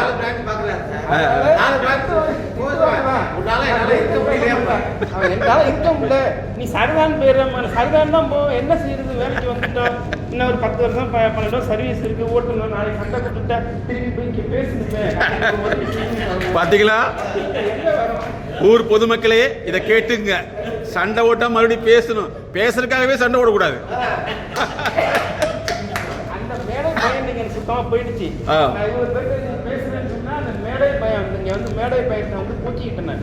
நாளைக்கு ஒரு மீட்டிங் பண்ணாங்க பேசலாம். ஆனா நல்லா தெரிஞ்சுக்கிட்டேன், எந்த விஷயத்த வந்து எங்கேயுமே பேசலாம். ஆனா பேசுற விஷயத்த கரெக்டா பேசினா யாருமே போய் சொல்ல மாட்டாருங்கிறது நல்லா தெரிஞ்சுக்கிட்டாங்க. வந்து நன்றி. கேட்பாரு சார், இந்த இவ்வளோ சூழ்நிலையில நீங்க எப்படிதான் சமாளிச்சுட்டு இருக்கீங்களோன்னு தெரியல. என்ன கேட்பாரு? அவனும் கேட்டிருக்கான். கேட்டதுனாலதான் அவங்க சத்தம் போட்டா கூட அவன் கஷ்டத்தை உணர்ந்து நான் அவங்க திட்டம் போது சரிதான் அமைதியா போயிடுவேன். வேற வழி இல்லை. அவங்களுக்கும் தெரியாது. அவங்களும் சொந்த பணத்தை கொண்டு வந்து போட்டு நிறுவனம் நடத்த முடியாது, நானும் உதவி செய்ய முடியாது. அப்படிங்கும்போது சூழ்நிலை பணம் இல்லாதனால திட்டுறாங்க, என்ன பண்றது அப்படின்னு சொல்லிட்டு சரிதான் அப்படின்னு அந்த இடத்துல போயிட்டாங்கன்னா அவங்க தெரிஞ்சு நாட்டுக்கு சண்டை வரும். இப்போ நான் அமைதியா இருந்தா சண்டை வராது. அடுத்த கட்டம் வந்து அவங்களே எனக்கு பேசுவாங்க, ஒன்றை மாரி என்னால் இருக்க முடியல, நீ சரிதான் போயிடுறேன், என்னால் அது இருக்க முடியலம்பாங்க. நான் அப்படியே பழகிட்டேன். என்ன பண்ணுறது, அப்போலேருந்து ஆஃபீஸுக்கு நானும் அவங்களோட இருக்கிறதுனால பழகிட்டேன். அதனால எனக்கு தெரியல. கட்டியாச்சு. வந்து கற்றுக்கிட்டேன். சண்டையாக ஓட முடியும். ஆமாம், கட்டியாச்சு. Very good. நல்ல அனுபவமா எனக்கு 6 வருஷ காலம் நாங்கள் 2 பேரும் தான் சுற்றுறது. எங்கே போனாலும் சரக்கு எடுக்கிறதுலேருந்து பொருள் வாங்குறதுலேருந்து பக்கத்துலேருந்து வரும்போது டிராவல் போவோம். நைட்டு விடிய விடிய போவோம். முதல் நாள் சரக்கு எடுப்போம், மறுநாள் விடிய விடிய வண்டியில் வருவோம். போகும்போது ஜாலியாக பேசுவோம், எல்லாமே பேசுவோம். Very good. இதுதான் சார் வேணும். அதாவது என்னன்னா, திட்டுறப்ப திட்டிக்கலாம், டீ சாப்பிட்டு திட்டிக்கலாம். கரெக்டுங்களா? திட்டுறப்ப திட்டிக்கிட்டு டீ சாப்பிட்டு திட்டிக்கலாம். ஏன் அவசரம் பண்ணு, கூட்டு போயிட்டா வேலை புரிஞ்சு வச்சு. அவ்வளோ அன்பு தான் ஒரு மிகப்பெரிய அன்பு தான் திட்டுறது. அன்பு இல்லைன்னா திட்டவே மாட்டாங்க, வெறுத்துருவாங்க. அன்பு தான் திட்டுறது. கிரேட். நீங்க இன்னிலிருந்து மேடையில் பட்டை கிளம்ப போறீங்க. Very good, very good, very. ஐயா நீங்க சொல்ல வேண்டியதில்லை. நேற்று எனக்கு ரிசீவ் பண்ணலேருந்து சார் உண்மையிலே நல்ல கேர் எடுத்துட்டாரு. Really great. அருமை. அனைவருக்கும் வணக்கங்க. நான் எனக்கு பேரே வந்து டென்ஷன் பார்ட்டி சார். அப்படி தெரியலையே. இல்லையா? தெரியாது சார். எல்லார்ட்டையுமே ஃபைட் மேன் தான். ஆனால் பார்த்தீங்கன்னா காரியத்தை கரெக்டாக செஞ்சுருவேன். ஆனால் கெட்ட பேர் வந்துடும் தான். அது வந்து கோபம் ஒன்று தான் சார். அந்த கோபத்தை நீக்கிறதுக்கு என்ன வழிகளோ நிறையா சொன்னீங்க சார். எல்லாத்தையுமே ஏற்கனவே இடையில போயிட்டு வந்ததுனால கொஞ்சம் கவனிக்க முடியல. இனி கோபங்கள் எதுவும் இருக்காது சார். நிறையா பேர்ட்ட சண்டை போடுவேன், அதே நேரத்தில் அன்பாகவும் இருப்பேன். அந்த கோபம் இருக்கிறதுல அன்பு இருக்குமா இல்லையா? கண்டிப்பாக அதிகமாக இருக்கும். அதுதான் கோபம். ஆமாம் சார், அன்பு தான் கோபம். சார் அது கோவப்படுற ஒரு கோவம் டென்ஷன் பார்ட்டின்னு பேர் தான் சார். நான் ரிட்டையர் ஆகிற வரைக்கும் அதான் பேசுவாங்க. இல்லை கிடையாது. நீங்க ஃபைட் பார்ட்டி கிடையாது, ரைட் பார்ட்டி. அதான். அதனால வந்து சார் இங்க பாருங்க, போலீஸ் வந்து ஏப்பா கொஞ்சம் தள்ளி ஒழுங்கா போப்பா அப்படின்னு சொன்னா எவ்வளோ கேட்பானா சார்? ஹலோ என்னடா அப்படின்னா சரிங்க சார். ஸோ அதிகாரம்ங்கிறது வந்து அது வாய்மொழி தானே தவிர அது வந்து உண்மை மொழி இல்லை. ஸோ அந்த வகையில் வந்து அவர் வந்து ஒரு டூலாக யூஸ் பண்ணுறாரு. ஏன்னா ஒரு ஓப்பனாக சொல்கிறாரு, நான் டென்ஷன் கிடையாது, ஆனால் வேலை நடக்கணுங்கிற நிர்பந்தம் சார். ஸோ அதனால வந்து ஆனாங்கிற எல்லாத்தையுமே டென்ஷன் இருக்கும். அருள்ராஜ் சார், மிஸ்டர் அண்ணாதுரை கேளுங்களா, அவங்க எல்லாத்தையும் பார்த்தீங்கன்னா அவங்களும் டென்ஷன் ஆகிட்டு தான் இருக்கும். ஆனால் அதே நேரத்தில் உள்ளுக்குள்ள இருக்கிற அன்பு வந்து சாருக்கு தெரியும். இல்லை, அந்த அன்பு தான் டென்ஷன் உருவாக்குது. நல்லா தெரிஞ்சுங்க. அன்பு இல்லைன்னா ஒரு மனிதன் மேலே கோபமே வராது இல்லையா? அப்போ அன்பினுடைய அதிகபட்சம் தான் இந்த எஸ்டிமேட் வருது. அதனால நீங்கள் கோவப்படல, உண்மையை உறக்க சொல்றீர்கள் அப்படிங்கிறத இன்னிலிருந்து நீங்கள் மாற்றிங்க. உண்மையை உறக்க சொல்றீங்க சார். இப்போ நிற்கும் போதே பதறது, கோபம் போக மாட்டேங்குது. இது கோபம் இல்லை சார். அன்புக்கு வழி சொன்னீங்க சார். அதை வந்து வழிவகுத்துறதுல வந்து அருமையான வார்த்தைகள் நிறைய சொன்னீங்க சார். அது நிறைய நான் அதை எடுத்துக்க வேண்டியது எனக்கு இந்த மீட்டிங் எனக்காகவே இருக்கும் போது. சரியான டீம். அங்கீகாரம் இல்லை. Correct. அதாவது உழைப்பு செய்தும் வேலை செய்தும் அங்கீகாரம் இல்லை. நீங்க அந்த அங்கீகாரம் தான் எங்க டீம் நாங்க செஞ்சு காமிச்சோம். Very good. அருமை அருமை அருமை அருமை. அதுக்காக சார் அங்கேயே பேசிக்கிட்டோம். கொஞ்சம் டென்ஷனாக பேசுவோம் கொள்வோம், ஆக்டிங் பண்ணி காமிக்கிறேன்னு சொல்லிட்டு அதனால தான் கொஞ்சம் அதிகமாக அருமையா இருந்தது. பாருங்க பாருங்க இப்பவும் அதெல்லாம் சொல்றாரு, இப்பவும் அதான் சொல்றாரு பாருங்க, ஆக்டிங் தான் எங்க டீமுக்கு நல்ல ஒரு தலைப்பு நீங்க கொடுத்துருக்கீங்க. அந்த ஆக்டிங் நீங்க கரெக்டா பண்ணுவீங்க. அப்பவும் பாருங்க இதெல்லாம் ஆக்டிங் தான் சார். இதெல்லாம் பேச்சு இல்ல இதெல்லாம் பேசி வச்சா நடக்குது, தானா நடக்குது. ஆனா உண்மை நடக்குது இல்ல. இந்த வைப்ரேஷன் எங்களுக்கு கொடுத்த ஹெட்டிங் அருமையான வைப்ரேஷன். இந்த வாய்ப்பு நாளைக்கு வராது ரவி இவ்வளவு நேரம் பேசலாம் முடியாது. அப்படிதான் பேசிட்டு இருப்போம். கரெக்ட் சொல்லுவான். அவன் சொல்லுவாங்க தருவான், நம்ம 24 கோடி நம்ம உற்பத்தி பண்றோம். பணம் இல்ல ஒண்ணும் இல்லாத கொரோனா காலத்துல நம்ம நீங்க எவ்வளவு பாடுபடுறீங்கிறது எனக்கு தெரியும், நான் போயிட்டு வரேன் அப்படின்னு போயிடுவான். அதான் சார் எப்பவுமே நல்லா தெரிஞ்சுங்க, நம்ம ஒவ்வொருத்தருக்கு மேல வந்து ஒரு மறைமுகமான அக்கறை தான் ஒரு ஆதங்கத்தை வெளிப்படுத்துது. இப்போ எங்களுக்கு ஒரு பெரிய ஆதங்கம் இருக்குது. என்னன்னா 1ஆவதுல டியூஷன் கரெக்டு, 2ஆவதுல டியூஷன் கரெக்டு, காலேஜ் முடிச்ச உடனே டியூஷன் அதிகமா.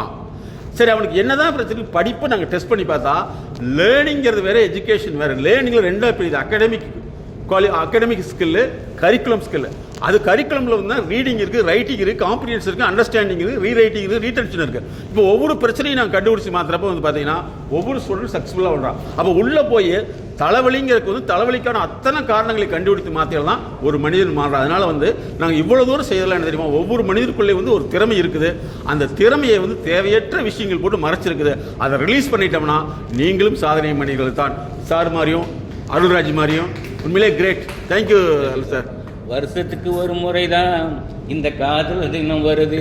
இந்த காதல் தினம் டெய்லி இருக்கணும் அப்படின்னு நினச்சிக்கிட்ட எல்லாருக்கும் நன்றிகளையும் வாழ்த்துக்களையும் நான் தெரிவிச்சுக்கிறேன் சார். நிச்சயமா பேச்சுக்களை கேட்டதுக்கு ஒரு நேரம் பொறுமையாக இருந்து சாரும் சரி எல்லாரும் வந்து இங்கே வந்து இருந்து வெயிட் பண்ணி கேட்டாங்க. இந்த கிளிப் மாதிரி டைட்டாக இல்லாமல் ரைட்டிங் கிளிப்பாக இல்லாமல் எல்லாரும் மனம் மகிழ்ந்து சந்தோஷமாக இருப்போம், அன்போடு இருப்போம் என்று கூறி பேச வாய்ப்பு எழுதி நன்றி கூறி. Thank you sir. தேங்க்யூ. அடுத்து சார் அடுத்தவங்க 2 பேர் வாங்க. வேறு வழி இல்லை, சீக்கிரம் வந்தாகணும். வாங்க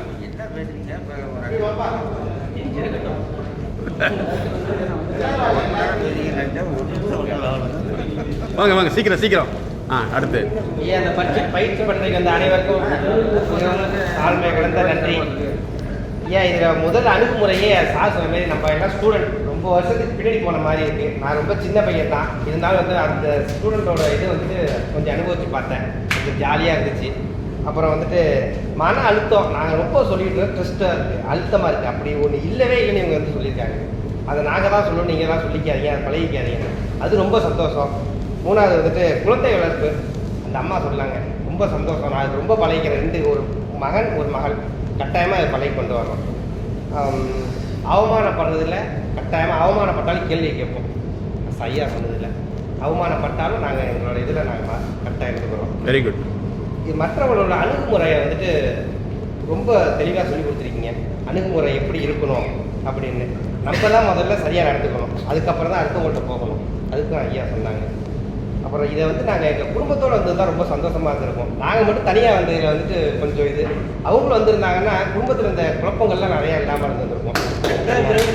ஆமாம், அது சார் ஏற்பாடு பண்ணிடுவார். அடுத்தல ஒரு பக்கம் தான் வீட்டில் நாங்கள் சொல்கிறத கேட்கறதுங்கிறது அப்புறம் நீங்கள் சொல்லியிருந்தீங்கன்னா நான் கேட்டுருந்துருப்பாங்க. நாங்கள் இதை கொண்டு போய் எடுத்து அவங்களுக்கு சொல்கிறது ரொம்ப கஷ்டம். நிச்சயமா அதை ஏற்பாடு பண்ணிடுவாங்க. சார்கிட்ட சொல்லிடுங்க, ரொம்ப ஃபேமிலி மீட் ஒன்று பண்ணிடுவோம். ஐயாவுக்கும் வணக்கம், அந்த அம்மாவுக்கு ரொம்ப தேங்க்யூ. நெக்ஸ்ட் வாங்க சார். அனைவருக்கும் வணக்கம். இங்கே வந்து நான் கற்றுக்கிட்டது என்னையே முதல்ல நான் திருத்திக்கணும். என்கிட்ட உள்ள 4 கெட்ட பழக்கம் இருக்குது. காலையில் என்னோடய வேலையை விட்டுட்டு செல்லு பார்க்குறது, போகிறது வர்றது, இது என்ன திருத்திக்கிட்டாலே என்னோட வேலை செய்கிறவங்க எல்லாம் திருத்திடுவாங்கிறது எனக்கு தோணுது. அதனால் முதல்ல என்ன நான் திருத்திக்கிறேன். இங்கே வந்ததில் அதுதான் எனக்கு திருத்திக்கிறேன். நன்றி. அருமை. Great sir. அடுத்த 2 பேர் வாங்க. இன்னைக்கு எல்லாம் பேசியே தீரணும்.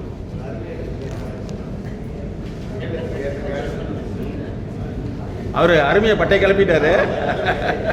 அவருக்குள்ள திறமை பாரு. Very good. குழந்தை தலைவர் சவுந்தரராஜன் சாருக்கும், செயலாளர் அண்ணாதுரை சாருக்கும், பொருளாளர் சிவகுமார் சாருக்கும், விருந்தினர்கள் அனைவருக்கும், என்னோட மேனேஜர் அருள்ராஜ் சாருக்கும் எல்லாருக்கும் வணக்கம். இங்கே வந்ததுக்கு மேலே எல்லாருக்கும் நன்றி. சார் சொன்ன மாதிரி நமக்கு ஒரு தெரிவு புதுசாக கிடைச்ச மாதிரி தான் இருக்கே கிடைக்கும் கண்டிப்பாக. அது என்னன்னா சார் சொன்ன மாதிரி நாளாக நம்ம செயல்படுத்துறது மூலமாக தான் நம்மளே தெளிவடைய வச்சுக்க முடியும். அதே மாதிரி இன்னும் புத்தகங்களை வாசிக்க படிக்கணும், செய்தித்தாள் படிக்கணும். அண்ணனுக்கு என்னென்ன நடக்குதுன்றது நம்ம தெரிஞ்சுக்கலாம். நாம் அப்படியே மாறாமல் இருந்தால் எதுவும் மாற போகிறதில்ல. நம்ம மாறினா தான் எல்லாமே மாறும். நம்ம சொன்னாங்க, ரொம்ப நன்றி. ஏதோ போர் அடிச்சுட்டு போவோம்னு நினச்சிட்டு இருந்தேன், இல்லை அது மாதிரி இல்லை. கொஞ்சம் இன்ட்ரெஸ்டிங்காக இருந்துச்சு. ரொம்ப நன்றிங்க. Thank you. Good good good, very good. வாங்க அடுத்து. எங்கள் அப்பா வந்து சொன்னாங்க, இப்போ காது வாங்கலை, காட்ட வாழ்க்கை என்ன தெரியாது. இன்றைக்கி அந்த இன்னைக்கு அப்பா சொல்லியிருக்காங்க எனக்கு.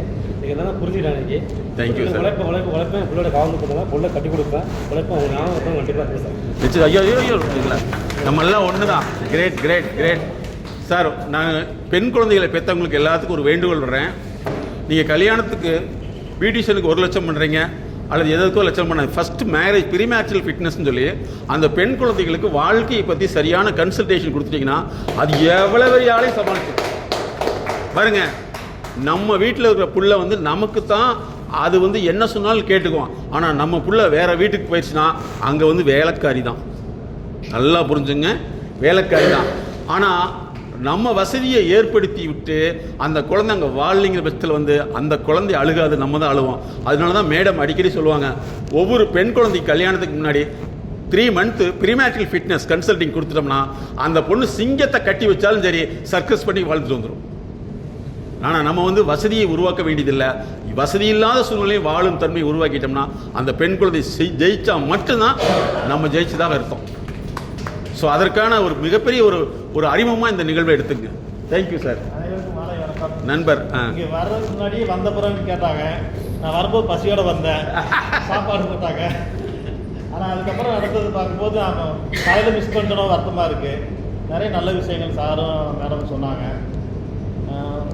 நானும் கொஞ்சம் எதையும் ப்ராக்டிக்கலாக செஞ்சே தான் வந்து பழக்கம். சொன்ன மாதிரி நான் 4 பேர் வேலை செய்யும்போது நானே அந்த வேலையை செஞ்சுட்டே செய்ய சொல்லுவேன், சும்மா உட்கார மாட்டேன். 4 பேர் வேலை வந்து நானே கூட செய்வேன். அந்த மாதிரி அது கரெக்டு தான், அது நல்லது தான் நினைக்கிறேன். Thank you sir. Thank you thank you.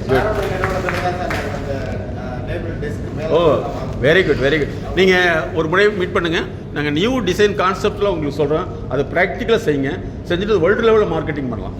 சரி அடுத்து வாங்க 2 பேர். வணக்கம். காலையிலேருந்து நம்ம கிளாஸில் வந்து நான் என்ன அண்டர்ஸ்டாண்ட் பண்ணி அவங்க கூட இன்ட்ராக்ட் பண்ணுறது. முன்னாடிலாம் இப்போ கூட பாருங்கள் பேசுகிறது சரியாக வர மாட்டேங்குது, கொஞ்சம் கொஞ்சமாக நான் இது பண்ணிக்கணும். அதே மாதிரி சார் பார்த்தீங்கன்னா லாஸ்ட் வந்து ப்ரூஃப் டு இம்ப்ரூவ் அப்படின்னு சொன்னாங்க. ஸோ நம்ம வந்து நம்ம ஒர்க்கை வந்து ப்ரூஃப் பண்ணாலே நம்ம இம்ப்ரூவ்மெண்ட் ஆன மாதிரி தான். அருமை. லாஸ்ட்டு பார்த்தீங்கன்னா எல்லாமே அதுக்குள்ளார எல்லாம் ஒரு பேட்ச் பார்த்தீங்கன்னா ஒன்று ஒன்றா முழுங்கிட்டு போகிற மாதிரி தான், பிளாக் பண்ணுற மாதிரி தான் இருக்குது. இது லாஸ்ட்டு வந்துருக்கிற பாயிண்ட் பார்த்தீங்கன்னா எல்லாத்தையும் பிளாக் பண்ணாத மாதிரி இருந்துச்சு. நான் அதை மட்டும் கேப்சர் பண்ணி வச்சுருக்கிறேன். ஸோ நம்ம ப்ரூவ் பண்ணாலே போதும், நம்ம எல்லாத்துலேயும் இம்ப்ரூவ்மெண்ட் ஆகிடலாம். Very nice very nice. Thank you thank you. Prove it, improve. Thank you. அடுத்து எல்லாருக்கும் வணக்கம். இந்த மாதிரி நின்று பேசி பழக்கம் இல்லை, அதனால் கொஞ்சம் தடுமாறும், தப்பாக எடுத்துக்காதீங்க. எல்லாருமே நம்ம இப்போ பசங்களை என்ன பண்ணுறோம்னா எல்லாரும் படின்னு அந்த படிப்பை மட்டும் நோக்கியே கொண்டு போகிறோம். நம்ம தலைமுறையே ஆரோக்கியம்லாம் போயிட்டுருக்கு. இங்கே உள்ள எல்லாரையும் பாருங்கள், புந்தி இல்லாத ஆள் யாராவது இருக்காங்களா? யாருமே கிடையாது. பிள்ளைங்களாம் விளையாடுவோம். 100 பேர் ஒரு வேலைக்கு 100 ஆள் இருக்காங்கன்னா 10 பேர் போட்டு வந்த ஆள் இருக்காங்க. அந்த 10 பேருக்குமே ஆளே இல்லை. ஒரே திசையை நோக்கி ஓடாமல் எல்லாரும் வேறு திசை இருக்குது, வேறு வாய்ப்பு இருக்குது. அதை பயன்படுத்துங்க. பசங்களை ஒரு நாளைக்கு 1 மணி நேரமாவது விளையாடணும். நன்றி சார். Thank you thank you sir. வாங்க நண்பர். அவர் பொண்ணு வெயிட் லிஃப்டரு. ஓ சார், டென்னிஸ் பிளேயர் வேற உண்டு. வாழ்த்துக்கள் வாழ்த்துக்கள். Good very good. ஸ்டேட் லெவலில் நீங்கள் மேடம் வந்து ஸ்போர்ட்ஸ் சைக்காலஜிஸ்ட் ஆல்சோ. நீங்கள் எப்போ வேணாலும் அவங்க கைடன்ஸ் எடுத்துக்கலாம். பாப்பாவை நல்லபடியாக கொண்டு வாங்க. ஐயா நீங்கள் சொல்லுங்கள் சார். வணக்கம். இப்போ முக்கியமான விஷயம் என்னென்னா லேபருக்கும் ஓனருக்கும் உள்ள ஒரு அண்டர்ஸ்டாண்டிங் என்னென்னா கான்ஃபிடென்ட், நம்பிக்கை. இந்த சம்பளம் வருமா வராதா அந்த கதையெல்லாம் எங்கள் கம்பெனியில் கிடையவே கிடையாது. இன்னும் 1 மணி நேரத்தில் வேலைன்னா ஆளை இங்கே உட்காந்ததில்ல 60% எங்கள் கம்பெனி ஆள் தான். எல்லா வேலையும் டைம் ஆகிடுச்சின்னு நம்பிக்கை. நான் ஓனர் சொன்னார்னா கொடுப்பாரு, நான் அவன் மேலே நம்பிக்கை இருப்பேன், நான் சொன்னால் செய்வானோ. அப்படி தான் ஒர்க்கருக்கும் எங்களுக்கும் உள்ள அண்டர்ஸ்டாண்டிங். மெயினாக கான்ஃபிடென்ட்டு. அடிக்கடி சொல்லுவான். நான் சில எங்கள் கம்பெனியில் நிறைய இடத்துல சில பசங்கள்லாம் எனக்கு தோணுனதை எழுதி வைப்பான். அதாவது முதலாளிக்காக வேலை செய்யாதே, முதலாளி ஆவதற்கு வேலை செய்யணும்னு போட்டிருப்பான். நேரம் பார்த்து வேலை செய்தால் தொழிலாளி, நேரம் பார்க்காமல் வேலை செய்தால் முதலாளி அப்படின்னு நிறையா அப்படியே ஒன்று ஒன்றா போட்டு வச்சுருப்பேன். சம்பாதிக்கிறது என்ன, நல்லா சம்பாதிச்சு நல்லா செலவு பண்ணுங்கிறது என்னோடய கான்செப்ட்டு. அப்படி தான், ஏன்னா நம்ம உருவாக்குனது தான் எல்லாம். நான் எங்கள் அப்பா சொத்து, என்னோடய இண்டிவிஜுவாலிட்டி தான் எல்லாமே. அதனால தான் இப்போ வந்து எங்கள் கம்பெனி ஆரம்பித்து 29வது வருஷம் இது. எப்படி பார்த்தாலும் ஒரு 60-70 பேர் வேலை பார்க்குறாங்க. நான் 500 பேருக்கு கீழே வச்சு வேலை பார்க்க மாட்டேன். இப்போ அதெல்லாம் வேணாம், நானே குறைச்சிட்டேன். ஏன்னா உழைக்க தயாராக இல்லை, அதிக ஆளுங்க எல்லாம் இதாகிட்டாங்க. நான் லேபர் மென்டாலிட்டி, எலிஜிபிள் பர்சன் குறைஞ்சிட்டோம். அதனால் நம்ம வந்து சொல்கிற வார்த்தை தவறுது. அடுத்தவங்கள்ட்ட உங்களுக்கு ஒரு ஒர்க் பண்ணி தரேன்னு சொன்னால் என் டயத்தை மெயின்டைன் பண்ண முடியல. காரணம் என்னென்னா, நான் லேபர் நம்பி சொல்கிறேன். அதுக்கான இதெல்லாம் குறைஞ்சோன்னா இப்போ நானே குறைச்சிக்கிட்டேன். இவங்க மிஷினரிஸ்லாம் அவ்வளோ இருக்குது. இப்போ நம்ம அவருக்குமாரெலாம் என்கிட்ட தான், நான் தான் அவருக்குலாம் சேர்த்து விட்டான்னு சொல்லுங்கள். ஏன்னா அப்படி தான் எடுத்தால் முடிக்கணும். அதுக்கான ஆள்லாம் இப்போ குறைஞ்சிட்டாங்க. எங்களுக்குள்ள பிரச்சனை அது, வேறு ஒன்றும் கிடையாது. அதை போல் அதான் சொல்கிறேன், ஒன்று ஒன்றா பார்த்தோம்னு வச்சிங்களேன், ஏதோ ஒரு ரீசன் சொல்லிகிட்டு இருக்காங்க. அதான் வேலை, அதான் கான்ஃபிடென்ட்டாக. ரெண்டாவது வந்து பிஸ்னஸ்க்கு ரொம்ப மிக முக்கியமான விஷயம் நாணயம் தான். நான் ஒரு 90% நாணயம் தான், அப்படி தான் சொல்லணும். 100%ம்னு சொன்னால் பொய்ன்னு அர்த்தம். இப்போ வந்து நல்லவனுக்கு கடன் கொடுப்பானா, நாணயஸ்தன் கடன் கொடுப்பானா? பேங்க்லேயே நல்லவனுக்கெல்லாம் கொடுக்க மாட்டான், நாணயஸ்தன் கொடுப்பான். அதனால் இப்போ கொடுக்கறதுக்கு ஆள் நிறையா தயாராக இருக்காங்க, பேங்க்லேருந்து எல்லாமே. ஆனால் ரைட்டாக செலுத்துகிற பர்சன் தான் குறைஞ்சிட்டாங்க. என்ன வாங்கி ரிஸ்க் தான் எடுக்கணும், ரிஸ்க் எடுக்காமல் எதையுமே சாதிக்க முடியாது. எல்லாத்தையும் எடுத்து செஞ்சால் முன்னேறதுக்கு நிறையா வாய்ப்பு இருக்குது. என் பிள்ளைங்கள்ட்ட கூட சொல்லுவான், என்ன அதாவது நம்ம வேலை செய்கிற இடத்துல இருக்கக்கூடாது, வேலை கொடுக்குற இடத்துக்கு வரணும். வேலை நம்ம தான் கொடுக்கணும். போய் நம்மளா வேலை செஞ்சால் அவங்களோட இது பண்ண, நம்ம டிசிஷன் மேக்கிங் அத்தாரிட்டி அப்படின்னா நம்ம தான் டிசிஷன் எடுக்கணும் அந்த இடத்துல. அந்த ஸ்டேஜில் தான் நான் இருக்கணும்னு பார்ப்பேன். நான்லாம் 14 வயசுலேருந்து ஃபீல்டில் இருக்கேன். நான் எனக்கு வந்து 3 மரப்பட்டறை இருக்குது. 3மே நான் உருவாக்குனது. அப்படி தான் என்னோடய உழைப்பெல்லாம் வேறு மாதிரி இருக்கும்னு வச்சிங்க. கஷ்டமாக தான், கஷ்டம் ஈஸியெல்லாம் எதுவுமே. இந்த இடத்துலலாம் வந்து நிற்கிறோம்னா அது கஷ்டம். நான் மத்தியானத்தோடு போயிடலான்னு தான் பார்த்தேன். எனக்கு டொயோட்டோவில் நான் பெருமையெல்லாம் பேசல. டொயோட்டோவில் நான் ஒரு வேல்யூபிள் கஸ்டமர். இப்போ அங்கே 6 மணிக்கு எனக்கு மீட்டிங் இருக்குது. இப்போ நான் சொன்னேன்னா டொயோட்டோ இங்கே வந்து நிற்கும். பாரு புதுசு வந்து நிறுத்துறான்னா என் மேலே நம்பிக்கை. அந்த அளவுக்கு உருவாக்கியிருக்கோன்னா அதுக்கு பெரிய லெவலில் ரிஸ்க் எடுக்கணும் சார். உழைப்புனா கடுமையாக அப்படி தான் எல்லாமே இந்த ஆள் தான், எல்லாமே ஸ்டாஃப் தான். இதெல்லாம் வச்சு நம்பிக்கையை விதைச்சிருக்காங்க. அதான் சொல்லிட்டேன்ல, இப்போ இன்னும் 1 ஹவரில் என் கம்பெனி ஓடணும்னா எங்கள் ஆளுங்க எல்லாருமே அங்கே இருப்பாங்க. ஓனர் வந்து எனக்கு செய்வார் அப்படின்னு அவங்களுக்கு தெரியும். எங்கள் ஆளுங்க எனக்கு செய்வாங்க, அதுவும் எனக்கு தெரியும். அதனால தான் ஒவ்வொரு ஒன்றையும் கடந்து போகிறோம். இதெல்லாம் பண்ணால் நல்லா ரீச் ஆகிடலாம். அதுக்கு வந்து நம்மளோட இது நம்பிக்கை, நம்ம மேலே நம்ம நம்பிக்கை வைக்கணும். அடுத்தவனை நம்பி எந்த கதையும் செஞ்சோம்னா ஃபெயிலியர் ஆகிரும். அதனால் நம்பிக்கை வச்சு உழைச்சி முன்னேறுவோம் அப்படின்னு சொல்லிட்டு நன்றி, வணக்கம். Thank you sir, thank you. ஸோ எல்லாமே சொல்லிட்டீங்கன்னு நினைக்கிறேன். ஒரே ஒரு யார் சார், யார் சொல்லுங்க சார். இல்லை வாங்க சார் ப்ளீஸ்.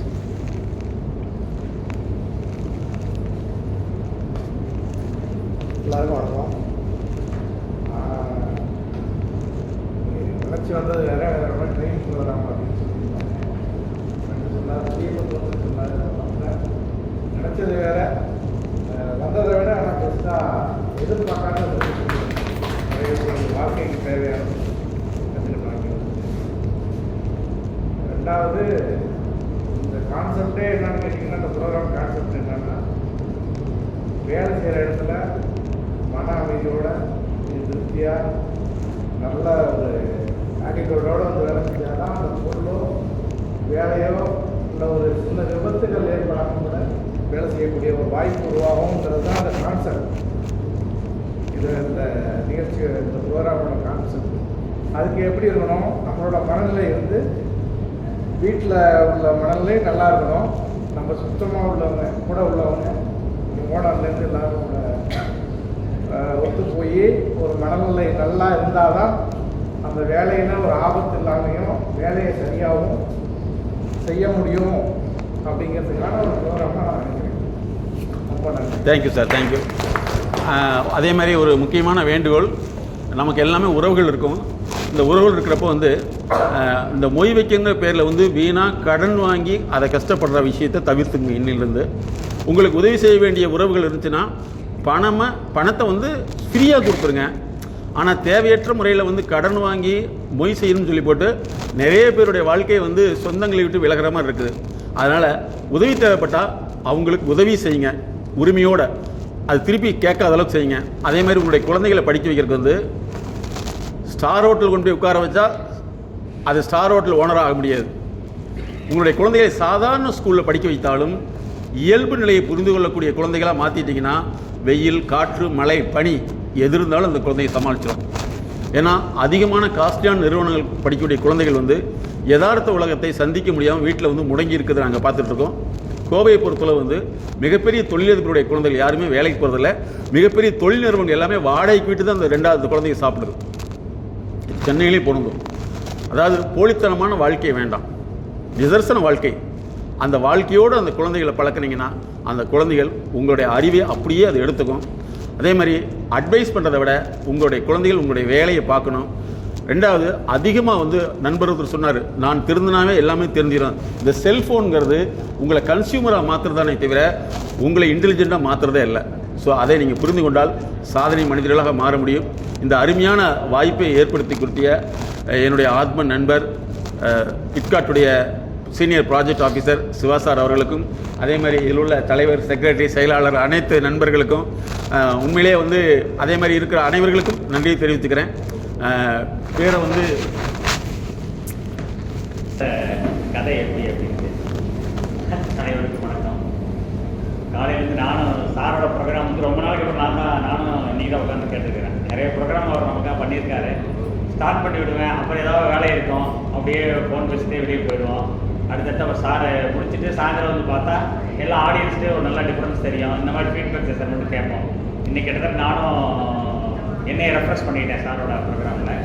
இதில் என்னென்னா இந்த ப்ரோக்ராம் வந்து நடந்த கதையை பற்றி ஒரு சின்ன ப்ரீஃப் சொல்லணும்னு ஆசைப்பட்டேன். தாக்கத்தை இன்னைக்கு ஏற்படுத்தியிருக்கு. உண்மையாக அது எனக்கு ரொம்ப சந்தோஷம்தான். ஏன்னா அந்த தாக்கத்தை ஏற்படுத்தின நண்பர் திரு மொய்தீன் சார் அவர்களுக்கும் சகோதரி பிரியா மேடம் அவர்களுக்கும் மனதார என்னுடைய நன்றியினை தெரிவித்துக் கொள்கிறேன். உண்மையிலேயே ரொம்ப மகிழ்ச்சி. இன்னும் நிறைய ப்ரோக்ராம் இது மாதிரி பண்ணி இந்த கிளஸ்டர் வந்து ஒரு பக்கம் பொது வசதி மையம் நல்லா இயங்கிட்டு இருந்தாலும் அவங்கவுங்க இண்டிவிஜுவலாக நம்ம எல்லாம் வளரணுங்கிறது தான் இந்த ப்ரோக்ராம். இதெல்லாம் ஆக்சுவலாக வந்து பார்த்தீங்கன்னா இந்த ப்ரோக்ராம் முதல்ல நடத்திட்டு அப்புறம் தான் பொது வசதி மையத்தை நம்ம கிரியேட் பண்ணுவோம். நான் நிறைய கிளஸ்டர் இங்கே பண்ணியிருக்கேன். பக்கத்தில் பட்டுக்கோட்டை, மன்னார்குடி, தஞ்சாவூர் எல்லாமே நான் ஒர்க் பண்ணியிருக்கேன். இந்த மாதிரி ப்ரோக்ராம் நிறைய நடத்தியிருக்கிறோம். ஆனால் இதுதான் ஃபஸ்ட் டைம் இந்த மாதிரி ஒரு நாள் ப்ரோக்ராமுக்கு இவ்வளோ கஷ்டப்பட்டது ஃபஸ்ட் டைமு. அதுக்கேற்ற ஒரு பலனும் இருக்குன்னு நினைக்கிறேன். ஸோ இது மாதிரி ப்ரோக்ராம் அடுத்தடுத்து நம்ம நிறைய நடத்துவோம். எல்லாரும் அதை பயன்படுத்தி வாழ்க்கையில் வெற்றி பெற ஆண்டவனை வேண்டிக் கொண்டு வாய்ப்பளித்த அனைவருக்கும் நன்றி விடைபெறுகிறேன்.